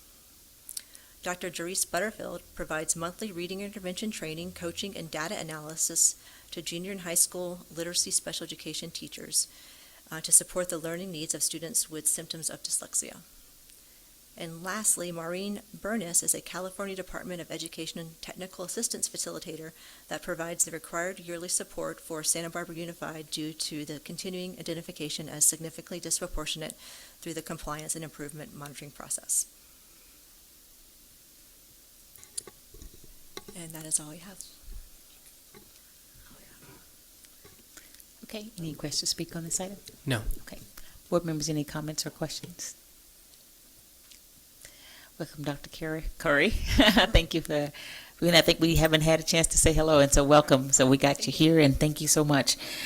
So hearing no questions or comments, may I have a motion for, okay. Do we have, okay, sorry. Okay. Thank you for catching that. Yes, we did have one, Leslie Sanderson. She's not online. Not Okay. online. Thank you. Okay, hearing that, may I have a motion for approval? Ms. Jones? Okay, motion to approve the contracts and memorandums of understanding. Second. Okay, move in second. All in favor, raise your hand and please say aye. Aye. Thank you. Thank you, and welcome, Dr. Curry. Board members, typically we have a quick break between action items and report, but we're ready to go for it. You know how to take self-care. So, okay, so we're just gonna see Ms. Pilhofer here. We're just gonna do a switcheroo in terms of have the EML report first, and then we'll go to H1. We'll go H2 first.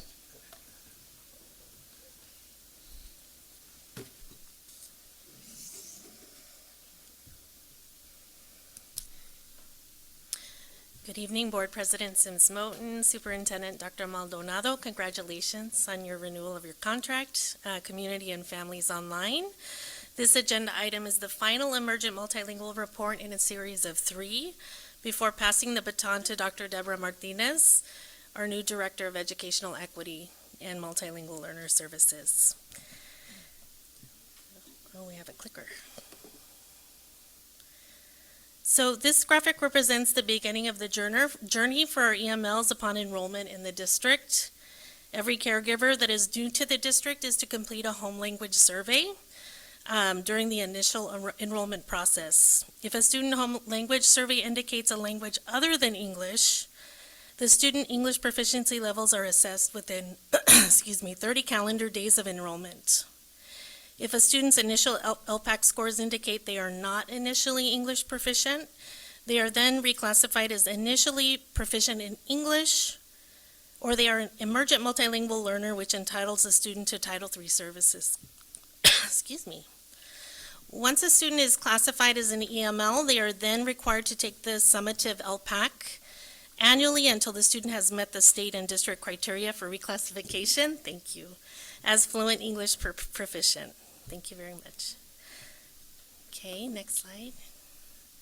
According to our 22-23 enrollment data, of the 12,300 students enrolled in SB Unified, approximately 46% of our students are ever EMLs, meaning they have been classified as an emergent multilingual at some point during their history of school.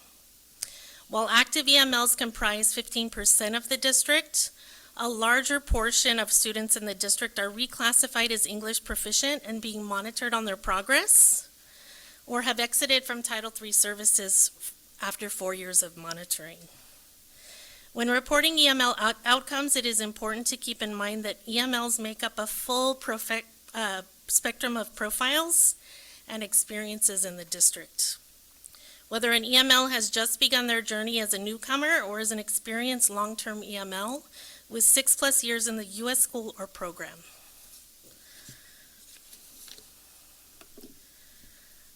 This graphic represents the profile makeup of EMLs in elementary and secondary by subgroup, program, and years in U.S. schools or California. Noting nearly 90% of EMLs are under-resourced or socioeconomically disadvantaged, 16% receive special education services, and 63% of our secondary EML population are long-term EMLs with 6+ years receiving services and have yet to reclassify. It should be highlighted here that EMLs are not a homogeneous group, and a diversity of factors contribute to their language acquisition levels. When comparing between subgroups of EMLs and English-only students, their profiles provide a rich source of information to us. SB Unified serves a culturally and linguistically diverse student population that brings many assets to our district. Approximately 44% of our students come from homes in which the family already speaks the language. More than 20 languages are spoken amongst our students, with Spanish being the most commonly reported language, representing 92% of our ever EMLs. Our students vary in their speed when it comes to reaching second language acquisition. Each EML's journey to reclassification may depend on many factors. However, research on language acquisition attainment suggests that development of a second language typically takes 5 to 7 years. This graphic reflects the state and district prescribed levels of annual measurable attainment of English language proficiency per school year on LPAC. This means that EMLs should reach an overall LPAC 4, meeting their reclassification criteria with 1 to 6 years. Depending on the proficiency level at which they started in enrollment is an important factor to consider. This takes us to how our EMLs are progressing on LPAC from year to year. This graph represents the progression, stagnation, or regression of elementary and secondary students on LPAC in comparing scores from the 22 and 23 school year. Uplifting that the goal of our EMLs is to progress one level on LPAC approximately every year. The work of the district has been and will continually examine the factors that influence the regression and stagnation of rates amongst our EMLs and ensure that they are given the appropriate supports when needed.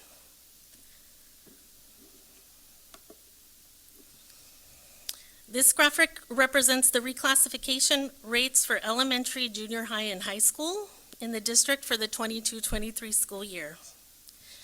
Reclassification is the process whereby a student is reclassified from EML status to fluent English proficient, and Reclassification can take place at any time during the academic year and immediately upon the student meeting all criteria. In SB Unified, nearly 6% of the EMLs who began the school year as an EML ended the year having been designated as fluent English proficient. A significantly high reclassification rate as compared to past years. This marks more than 20 percent points higher than the previous year in spite of post-COVID conditions. So something to celebrate. So in conclusion of this report, this table describes the high impact focus areas to be in service to our EMLs in alignment with our LCAP. Our goals are to continue to monitor EML progress and instruction, continue to increase our reclassification rates through the development of a professional learning plan, in support of both designated and integrated language development in TK-12 in all content areas and throughout each school day. To continue to monitor special education disproportionality in elementary and dual identification of EMLs in TK-12, and finally to continue our good work in increasing and enriching our authentic parent engagement. And this concludes our presentation. I'm happy to take any questions. Any requests to speak from the public? No. Questions or comments from the board? Ms. Munoz? Hi. Thank you, Ms. Pilhofer. I appreciate the data and the clarity of the presentation. Thank you. Much appreciated. Thank you. Mr. Escobedo? Thank you, Ms. Pilhofer, for the presentation. A couple of questions. Can we go back to the slide that has the 5 columns and we have student A, B, C, D, and E? Sure. I want to just make sure that I'm understanding it correctly. This is meant to show that depending on where a student starts, the amount of time it takes them to get reclassified, is that correct? Yes, that is correct. So upon initial enrollment, we actually assess them to see where their proficiency levels are, and that can be on any of the spectrum of learning within the English language proficiency that we've described on LPAC, or the initial LPAC. So if student B ends up being on the expanding level, that's where their journey starts towards reclassification. Okay. And then a couple of slides later, you showed the increase, and I think you said 20 percentage points higher than previous years or something to that effect. What would you attribute the increase to? I think it's attributed to the team. Our work at the school level has been, I think, twofold. We've been doing a really amazing job at just keeping track and monitoring our EMLs. I think having a data system, much like Elevation and the EML report that you all have seen, that we're better able to attract those students and keep the reclassification where they're needed. So if a student needs more support on STAR reading, we ensure they get what they need in order to do better within that criteria that's needed towards reclassification. Thank you.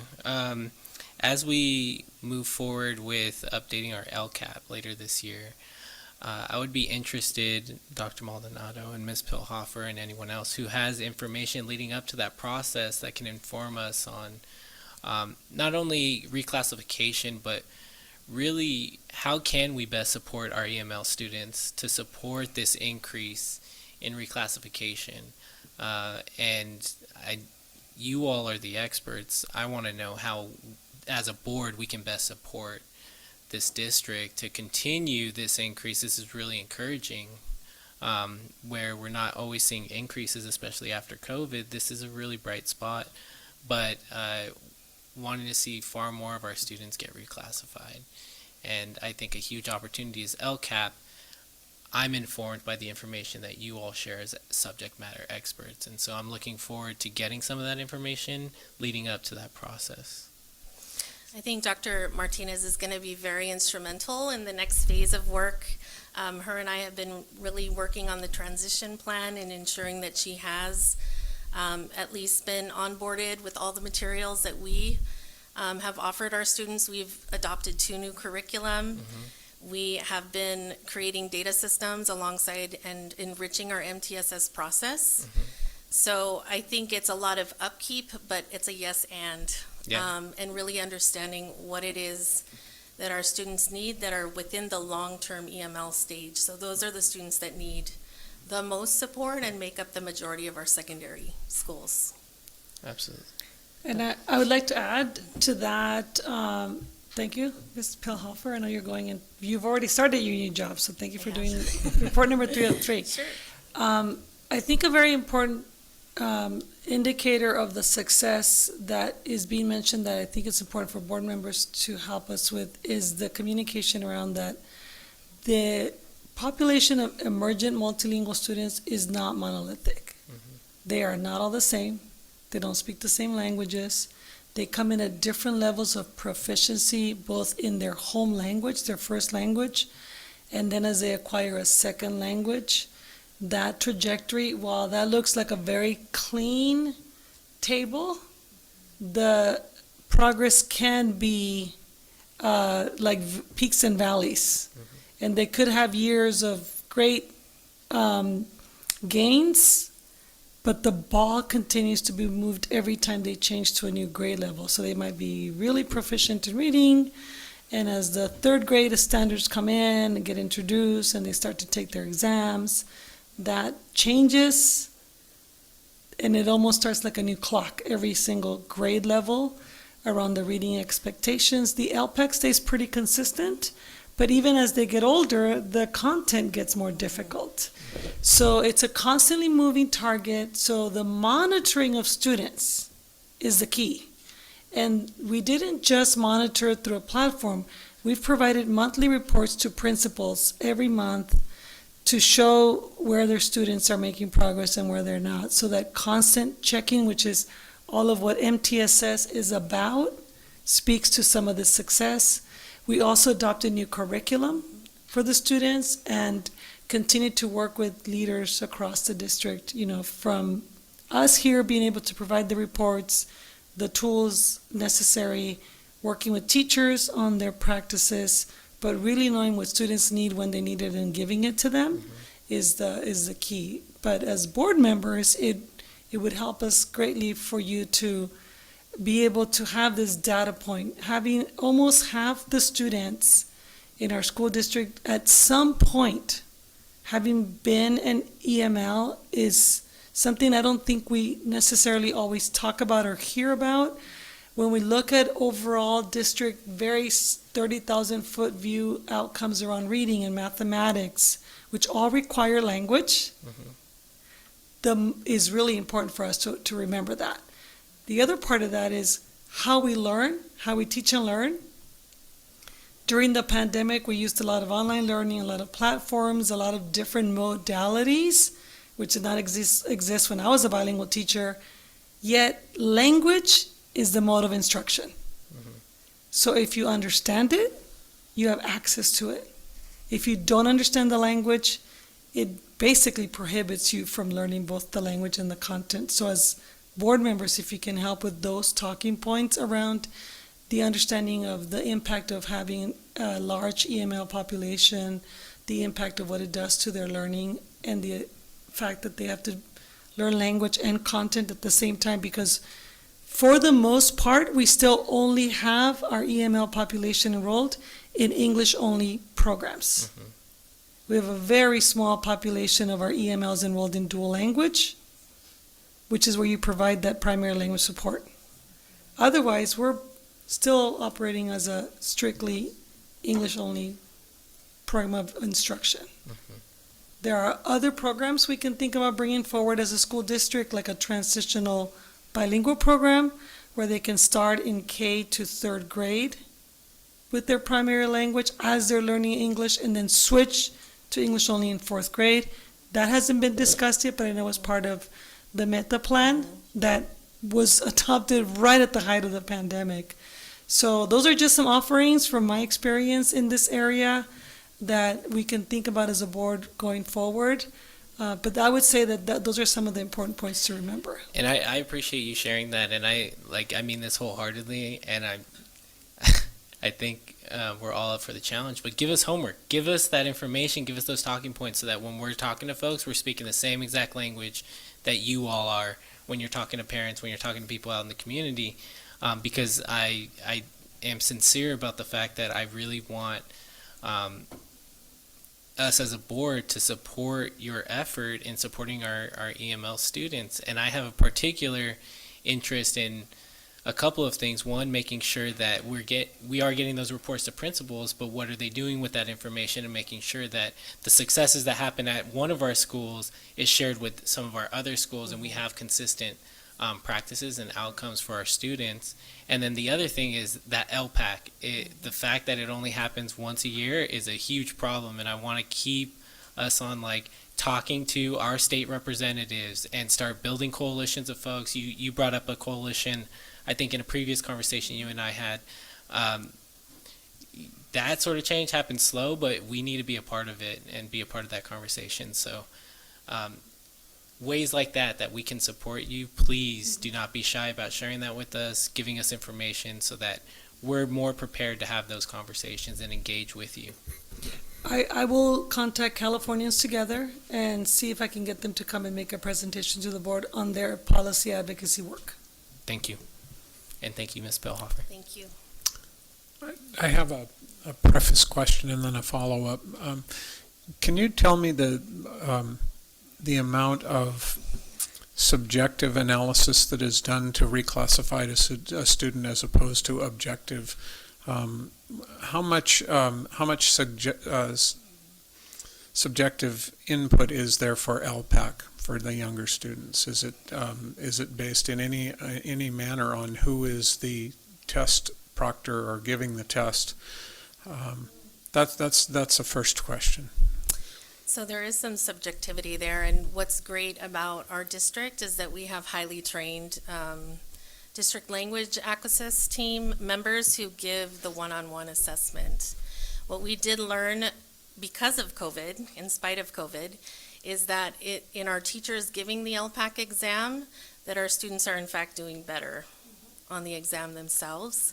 Another pivot that happened this year, which is kind of a really wonderful surprise that wasn't intentional, is that we are teaching our students how to advocate for themselves. So we're teaching them to ask to pause the recording when they're taking the test, and also to replay. And this is as young as our little ones. So just having them advocate for themselves has been a huge plus and can be attributed to the rates we currently have. And is the same thing true in terms of the final decision to reclassify a student, that it's not just based on the objective results of LPAC, but there is other input from adults and instructors? We do. So we have an EML team, which a huge addition to that team is what we're calling an EML lead at the secondary level. And that person plays very much like a case manager.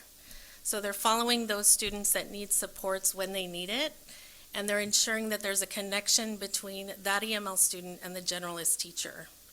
So they're helping them with instruction and so on, but also our parents are a big part of the decision for reclassification.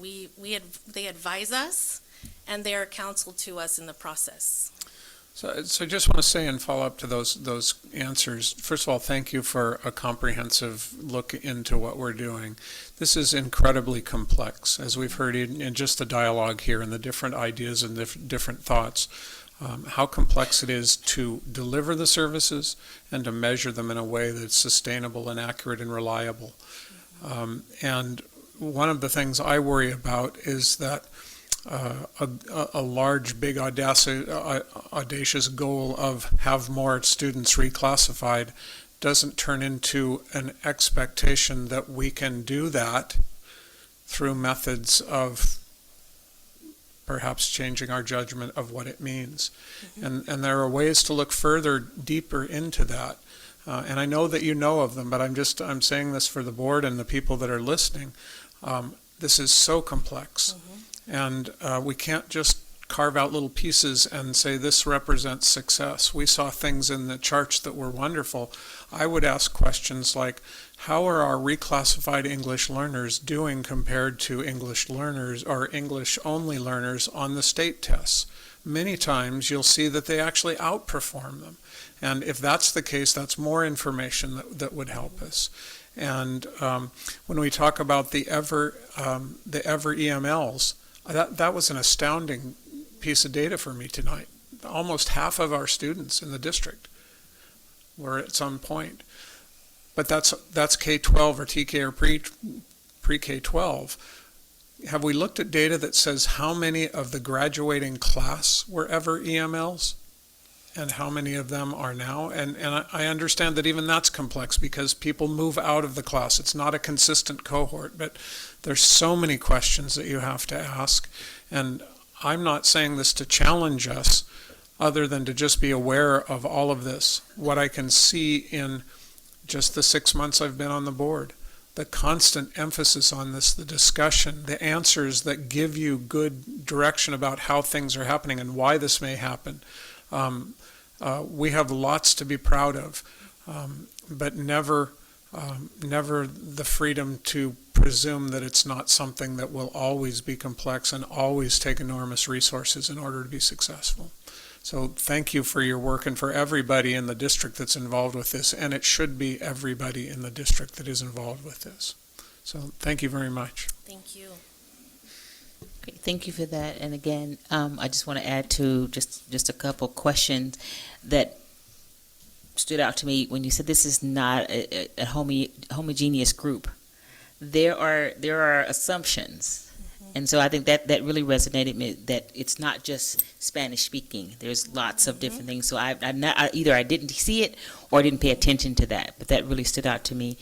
And then a question I'd like to see, I'm going to go step back for early care and education. So how can we, because it's important parent engagement on that. I think that was on one of your goals there, the parent engagement, so how can we support parents early since they are their child's first teacher? How do we do that?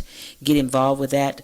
To Mr. Escobedo's point about give us some homework so that we can just do platforms, or we can start to look in early fives, start to look at parenting platforms. When you do home visitation, do we need to add some parts of that to address that, to support the parents? How do we do that? Not looking for an answer, but just something to think about. And then I have a question about how many, or if we have that data, where are most of our, or what grade level are our EMLs entering into our system? Is it coming in at kindergarten or is it coming in at various levels? Most are coming in kindergarten, Okay. which is kind of a great thing. It's a great place to start. Yeah. It's when we get past the post-early literacy stage in fourth grade on that it becomes increasingly more difficult, as Dr. Maldonado has mentioned, for a student to reach language proficiency.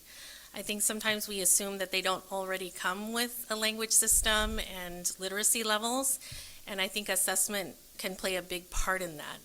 So having the right tools and being consistent in our approach to assessing our students upon enrollment is critical. And don't forget that we also receive students in seventh grade from 4 other school districts. Mhm. And getting the data from those school districts is critical in the seventh grade. Yes.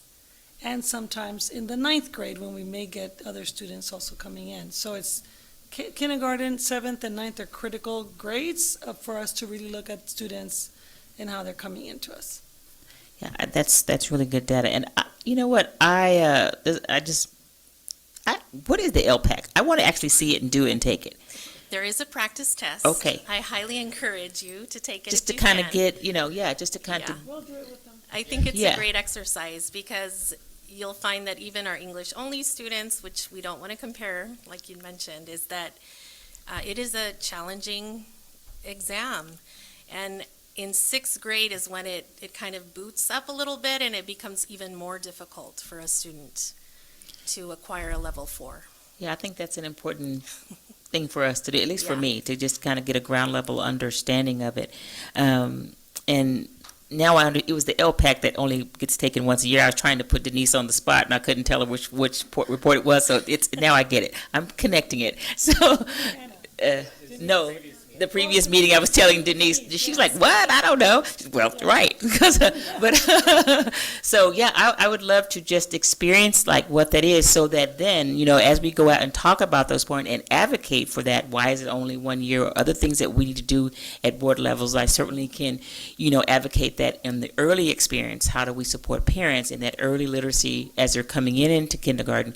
How do we support them in that piece? And then how do we work across our school districts in terms of doing that same thing? Are we doing things as a city and county, those feeder districts, are we doing the same thing? Is it consistent, in terms of getting them ready when they're moving to that next stage? So just something to think about. That's great. I think the best gift is to read in Spanish or whatever the primary language is that you celebrate primary language. So do you assess in their primary language when they first come, or are you assessing for English? At this time, it's just through our dual language immersion programs, which are in elementary, junior, and high school. Okay. But if there is a case in third grade where we receive a student and we recognize there's some literacy that they're bringing with them, that we do assess them. And so star reading does come in Spanish, and we tend to lean on that assessment to get some data. And I think we need to be creative in how we do things. I was just already thinking about how do we start that early piece. One of the things that we focus on, talk, reading, and singing, right? So how can we start that early, making that transition and supporting in the actual strategies that we use to increase literacy? So could we look at that and support that? So did you have one more thing, Mr.? Yeah, and thank you. That was so helpful for me, your questions and comments and dialogue. And I just wanted to pull out one point that make sure that I heard it. It's very important to try and get our kids reclassified before 6th grade. It is. And so I think for me personally, want to learn a little bit more about how we can support our elementary schools and make sure that we're providing all of the resources necessary to get them reclassified. I also think you're talking about smaller number of kids that are manageable. We were doing the school safety plans, and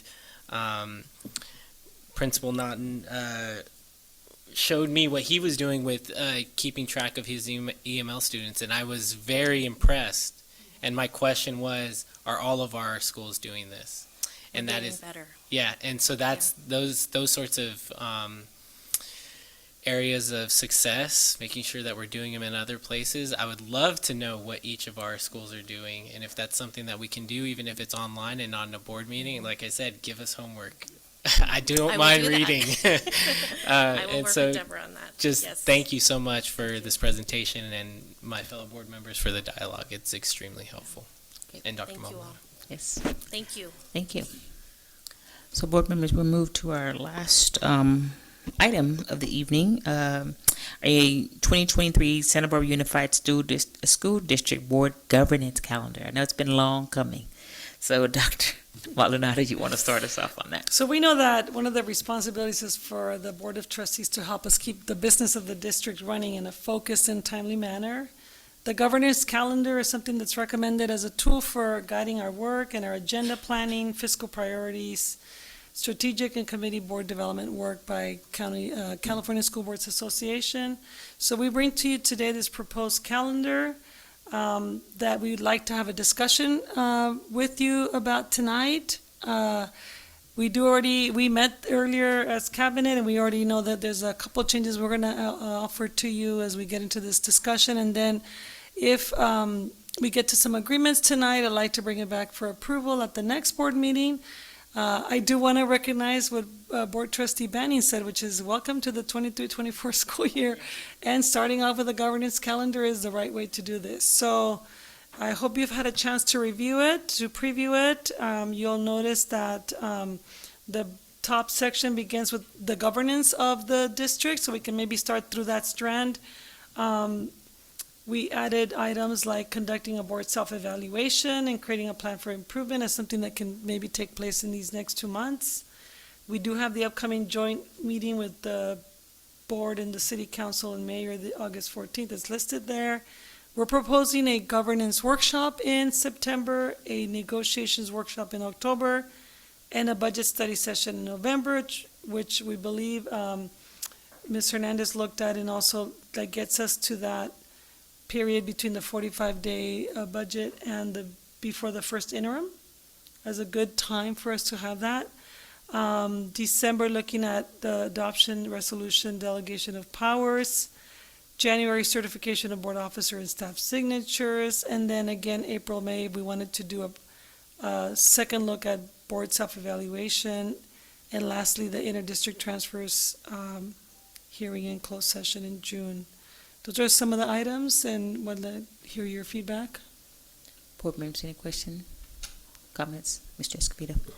My only question is for July, August, as the board is self-evaluation and create plan for improvement, whether or not that's realistic for us to accomplish in that period of time. We're halfway through July, and if that's something that is maybe more appropriate, and maybe it's,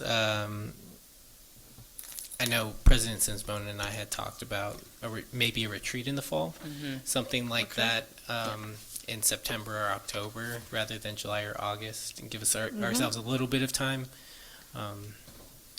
as we're gearing up for the new school year. I'm not sure we'll have time to get to it. So proposing to move that more to September, October? Yes. Okay. Any other?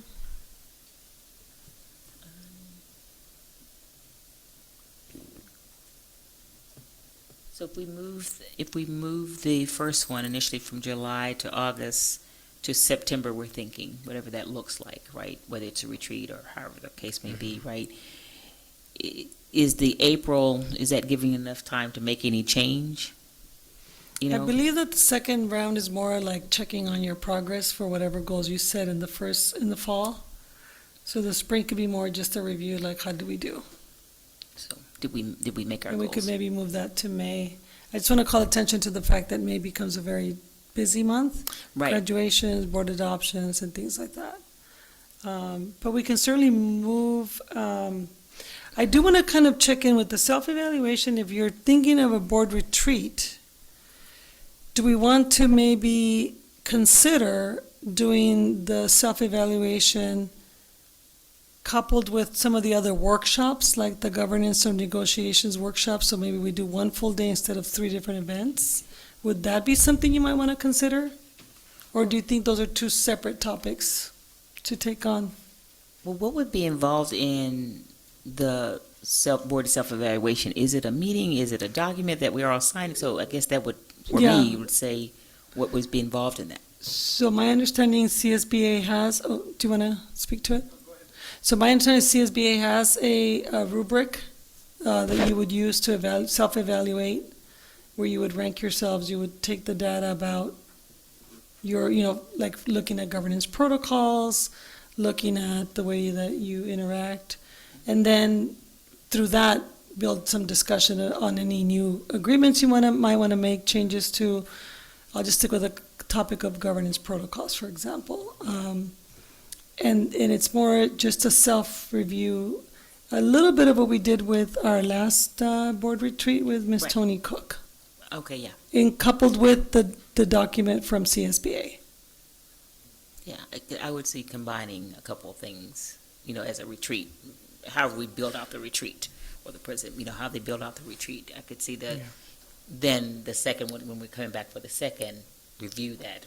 Yeah, and then typically the document that we're referring to, the CSBA has standards. There are several of them around there. Right. Many of them include the same types of things. They are really I would almost call it a self-assessment as opposed to evaluation. It's really, how well are you actually implementing the protocols and the things that you have in place. And so it's really, I think, a fairly simple, short process of, you said you're going to do X and Y. How do you think you're doing on that? And that gives you a sort of prioritized list of protocols that you're either doing really well and keep them up, or maybe they're ones where you need more attention or even more understanding on them. And I think it would be a really good idea to do something like that provided a presenter or workshop facilitator with information about what we believe about how we're doing before we actually sit down with them. Before the governance workshop. Yeah. Right. So we could couple it, so I can work on that with the Greg Dennis, who we're looking at bringing to do the governance workshop and the negotiations workshop. But I did split it up into different months, but why don't I put together something with him that could maybe make it like one longer day rather than 3 different times, but I'll talk with him and see if I can adjust this a bit. We provide through the assessment form or the tool ahead of time, right? So, Correct. okay, it wouldn't be this like we're saying between July and August. Actually, that would now become a tool that we would then use for the governance workshop. Right, so I'll look into seeing how we can do that if there is some other, I'm sure there's new platforms and tools that we can use. Okay? A general comment about the governance calendar. Thank you for putting this out there, and I would like to just say to the board, this can be viewed very much like a budget document is. It's a plan. It's not a cage that you're in. There are times that things have to be moved around, or times that there are things on them that may not even be happening. Yeah. I see that you've done this as specific for the 22-23 school year. Oh. You can also Should be 23, 24. you can also imagine it without a year on it. That basically this is to help us understand what's coming in any given year, because so much of it is calendar dependent that you have a template that you work on, and what do you need to change in this particular year. And then as you go through the year, some of the stuff may turn out to be too much or in the wrong place or not enough, and it has to be a living document. It's really an overview plan document that can be very helpful. So I very much appreciate getting this on the agenda today. It's good work. And I know this wasn't any one staff member's work. Well, I do want to thank Steve and to help me get started with it, and the rest of cabinet. I'll just kind of ask, with the next, I wanted to touch on that one line of governance because it impacts your time, your time and attention.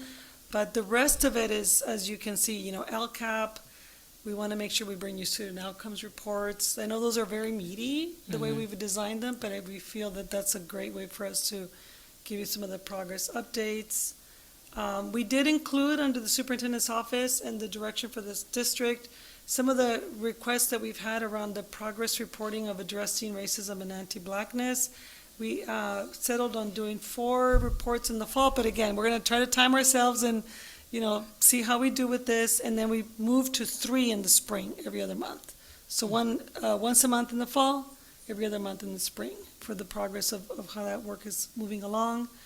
Under policy, I do want to remind the board and note that we did contract with CSBA to do some deep dive into policies that need to be updated, because we have fallen behind in some of that work. So we can probably count, we're starting in this August, and we can probably count it at every board meeting having some policy update work.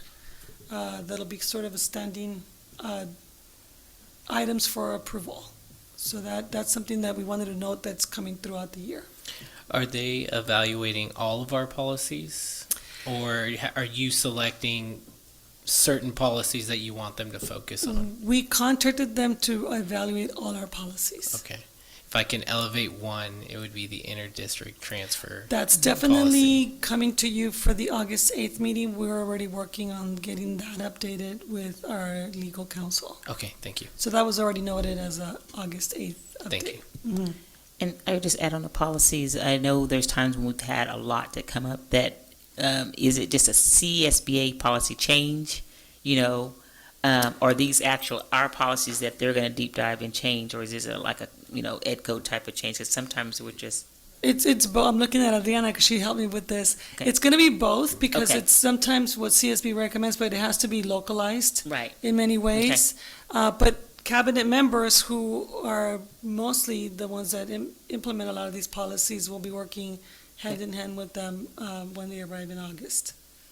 So that it's we both. can give I would say it's both. The Okay. answer is both. So when we bring them, it doesn't just, because they're so heavy, it's like we really want to get down and be able to understand them. Sometimes I've got 1,000 policies. I just kind of looked at it. Is it just a policy and not pay attention? Yeah, So- we'll make sure that Yeah. we bring attention to those that are Yeah. really potentially more controversial or will need, your attention in a different way. There's some that are just procedural. Right, exactly. And so we'll try to make a note of what's procedural and what's really, something we want you to pay attention to.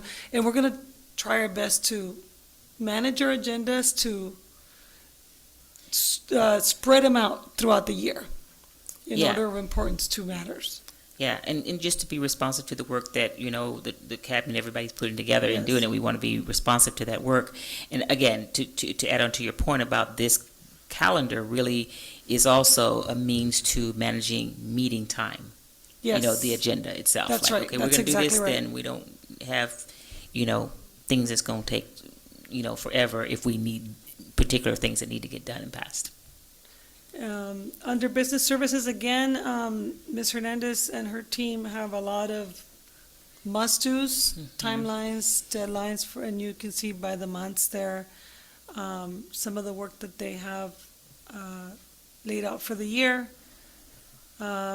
We have under Ed Services, some again, like Williams has to come at that time, quarterly reports. We have our own, we've added an ELA adoption report. We sort of are proposing that we bring to you 4 reports throughout the year, September, December, March, and June, just to let you know how the implementation of the new ELA adoption is going. We know it's a big adoption.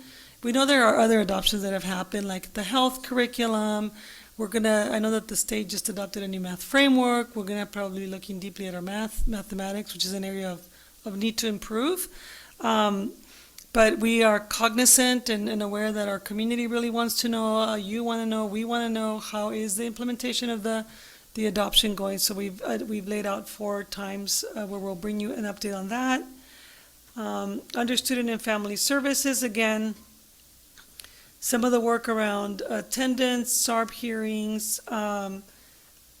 We did put here Anti-Bullying Month. I do want to call out that one of the things that President Simpson and I are talking about is looking at possibly bringing one resolution that outlines what we will be looking at every month, instead of bringing you a resolution for the month and trying to keep. Now, we can do this forever, so we're going to try to minimize, bringing everything every month, but really just one resolution that recognizes here are every single month what are things we're going to be calling attention to. Does that make sense? I think that's a great idea. And then I think during our meetings, we can acknowledge what we are acknowledging that month. Yeah, so the anti-bullying month will be crossed out, and I'm going to work on getting us one big resolution for that. We see Counselor Week, so we'll take some of those out under Student Services and just create like one resolution for the month. And then the SARC and LARC adoption, we did discuss that we're going to move it we're going to add a section called assessment and accountability that Steve's going to be leading a lot this year with the new position that Anna Pilhofer will take on, which is the Director of School Performance and Student Outcomes. And that's where all our compliance and accountabilities will live, so the SARC will move to that department. It'll probably still be in the same month, but we'll be moving some of that around as well. Again, along with some of the Counselor Week, mental health awareness, attendance awareness, and so forth. Human Resources also has some required reporting, teacher assignments, if we have any proposed sunshining of proposal negotiations, releasing of staff, which is the March 15th deadline, and the calendar for the next school year. We do here in Santa Barbara Unified a year-by-year calendar adoption. We may want to talk to you about bringing more than 1 year at a time. I don't know if that's even a consideration, but just want to throw that out there. We have collective bargaining that happens throughout the year. ETS also has some requirements around CalPads in October, February E-rate, technology updates, and so forth. Facilities, we want to make sure that we work with Marina and her team on bringing a report to you in December on the facilities condition analysis and recommendations plan. We realize that we're bringing a lot of different things, but we really need to sit down as our measure and our bonds are coming to an end, that we have a real deep dive into what is left in terms of funding and how we prioritize. There's always more than needed to go around with facilities improvements, so we want to make sure we do that well. And I'm going to turn to my cabinet at this point and ask if there's anything that I missed or anything that you've caught since that I need to mention. So, sorry, I kind of just went through it really quick and I sort of read to you, but any other questions? Mr. Escobedo? You may have mentioned this, and I see for Human Resources, the Sunshine proposals, are those the successor negotiations, or at what point in the year can we expect the negotiations to begin? Yeah, with both our bargaining units, those will be, we'll move into successor negotiations, so those Sunshine proposals will be, it'll actually just be successor contract negotiations. The whole contract's open for negotiation. We may be moving those earlier. It's sounding like, just from my work with the bargaining units, that there might be some interest in discussing opening earlier than, say, the December, January, or February date. Okay, thank you. Mm-hmm.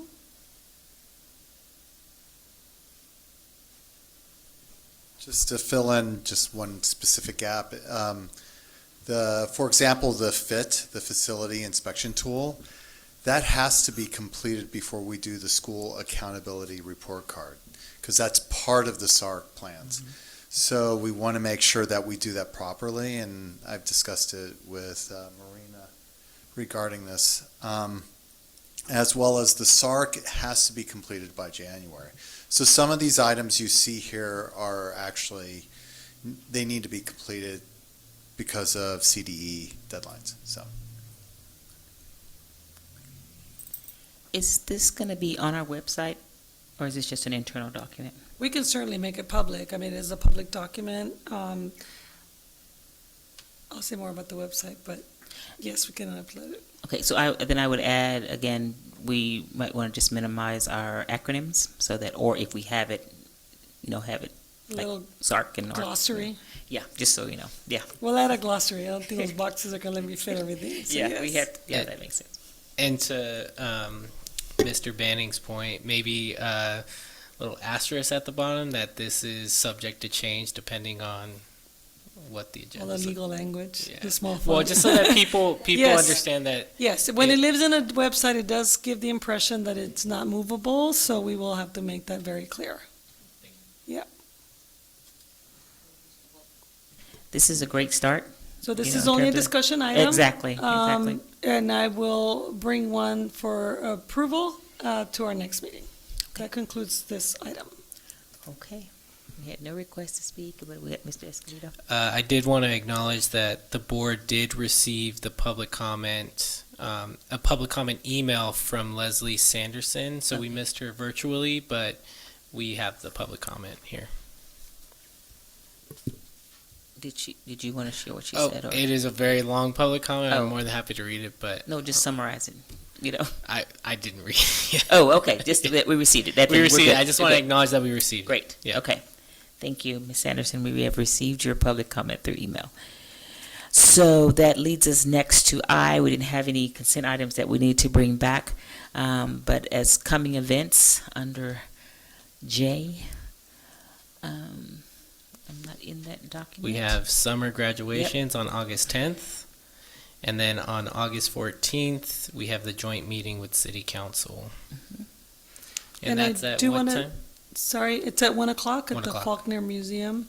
I do want to say that you'll be getting a memo from us before this meeting on some of the work that we are preparing, so that you have the information ahead of time. Thank you. Okay. And so when we go to K for future agenda items, would that coincide with these future item coming events? Is that going to be coinciding with this calendar, or how are we doing that? we should definitely make that change, and as this was only a discussion item. Right, but That's just what as we we're have thinking for about now. that. Okay. I do want to ask, what I'm thinking of doing for because we do need to get our facilitator booked and contracted for the governance and negotiations sessions. I will be sending some dates around through Adriana or Sandra for the board to give us some potential times that we can start to book them, because that's important that we get him locked in for those governance and negotiations workshops. Okay. And we'll build in some of the other board self-assessment. Okay. So board members be looking out for that email so we can be responsive to be able to get there. So with that, our next meeting is August 8th. We are concluding this at 8:20. Let me tell you, I could clap my hands because Bill got dinner tonight. And the board was able to do that. And there's a song called I Can Make You Clap Your Hands. So we conclude adjourned. Thank you so much for your work.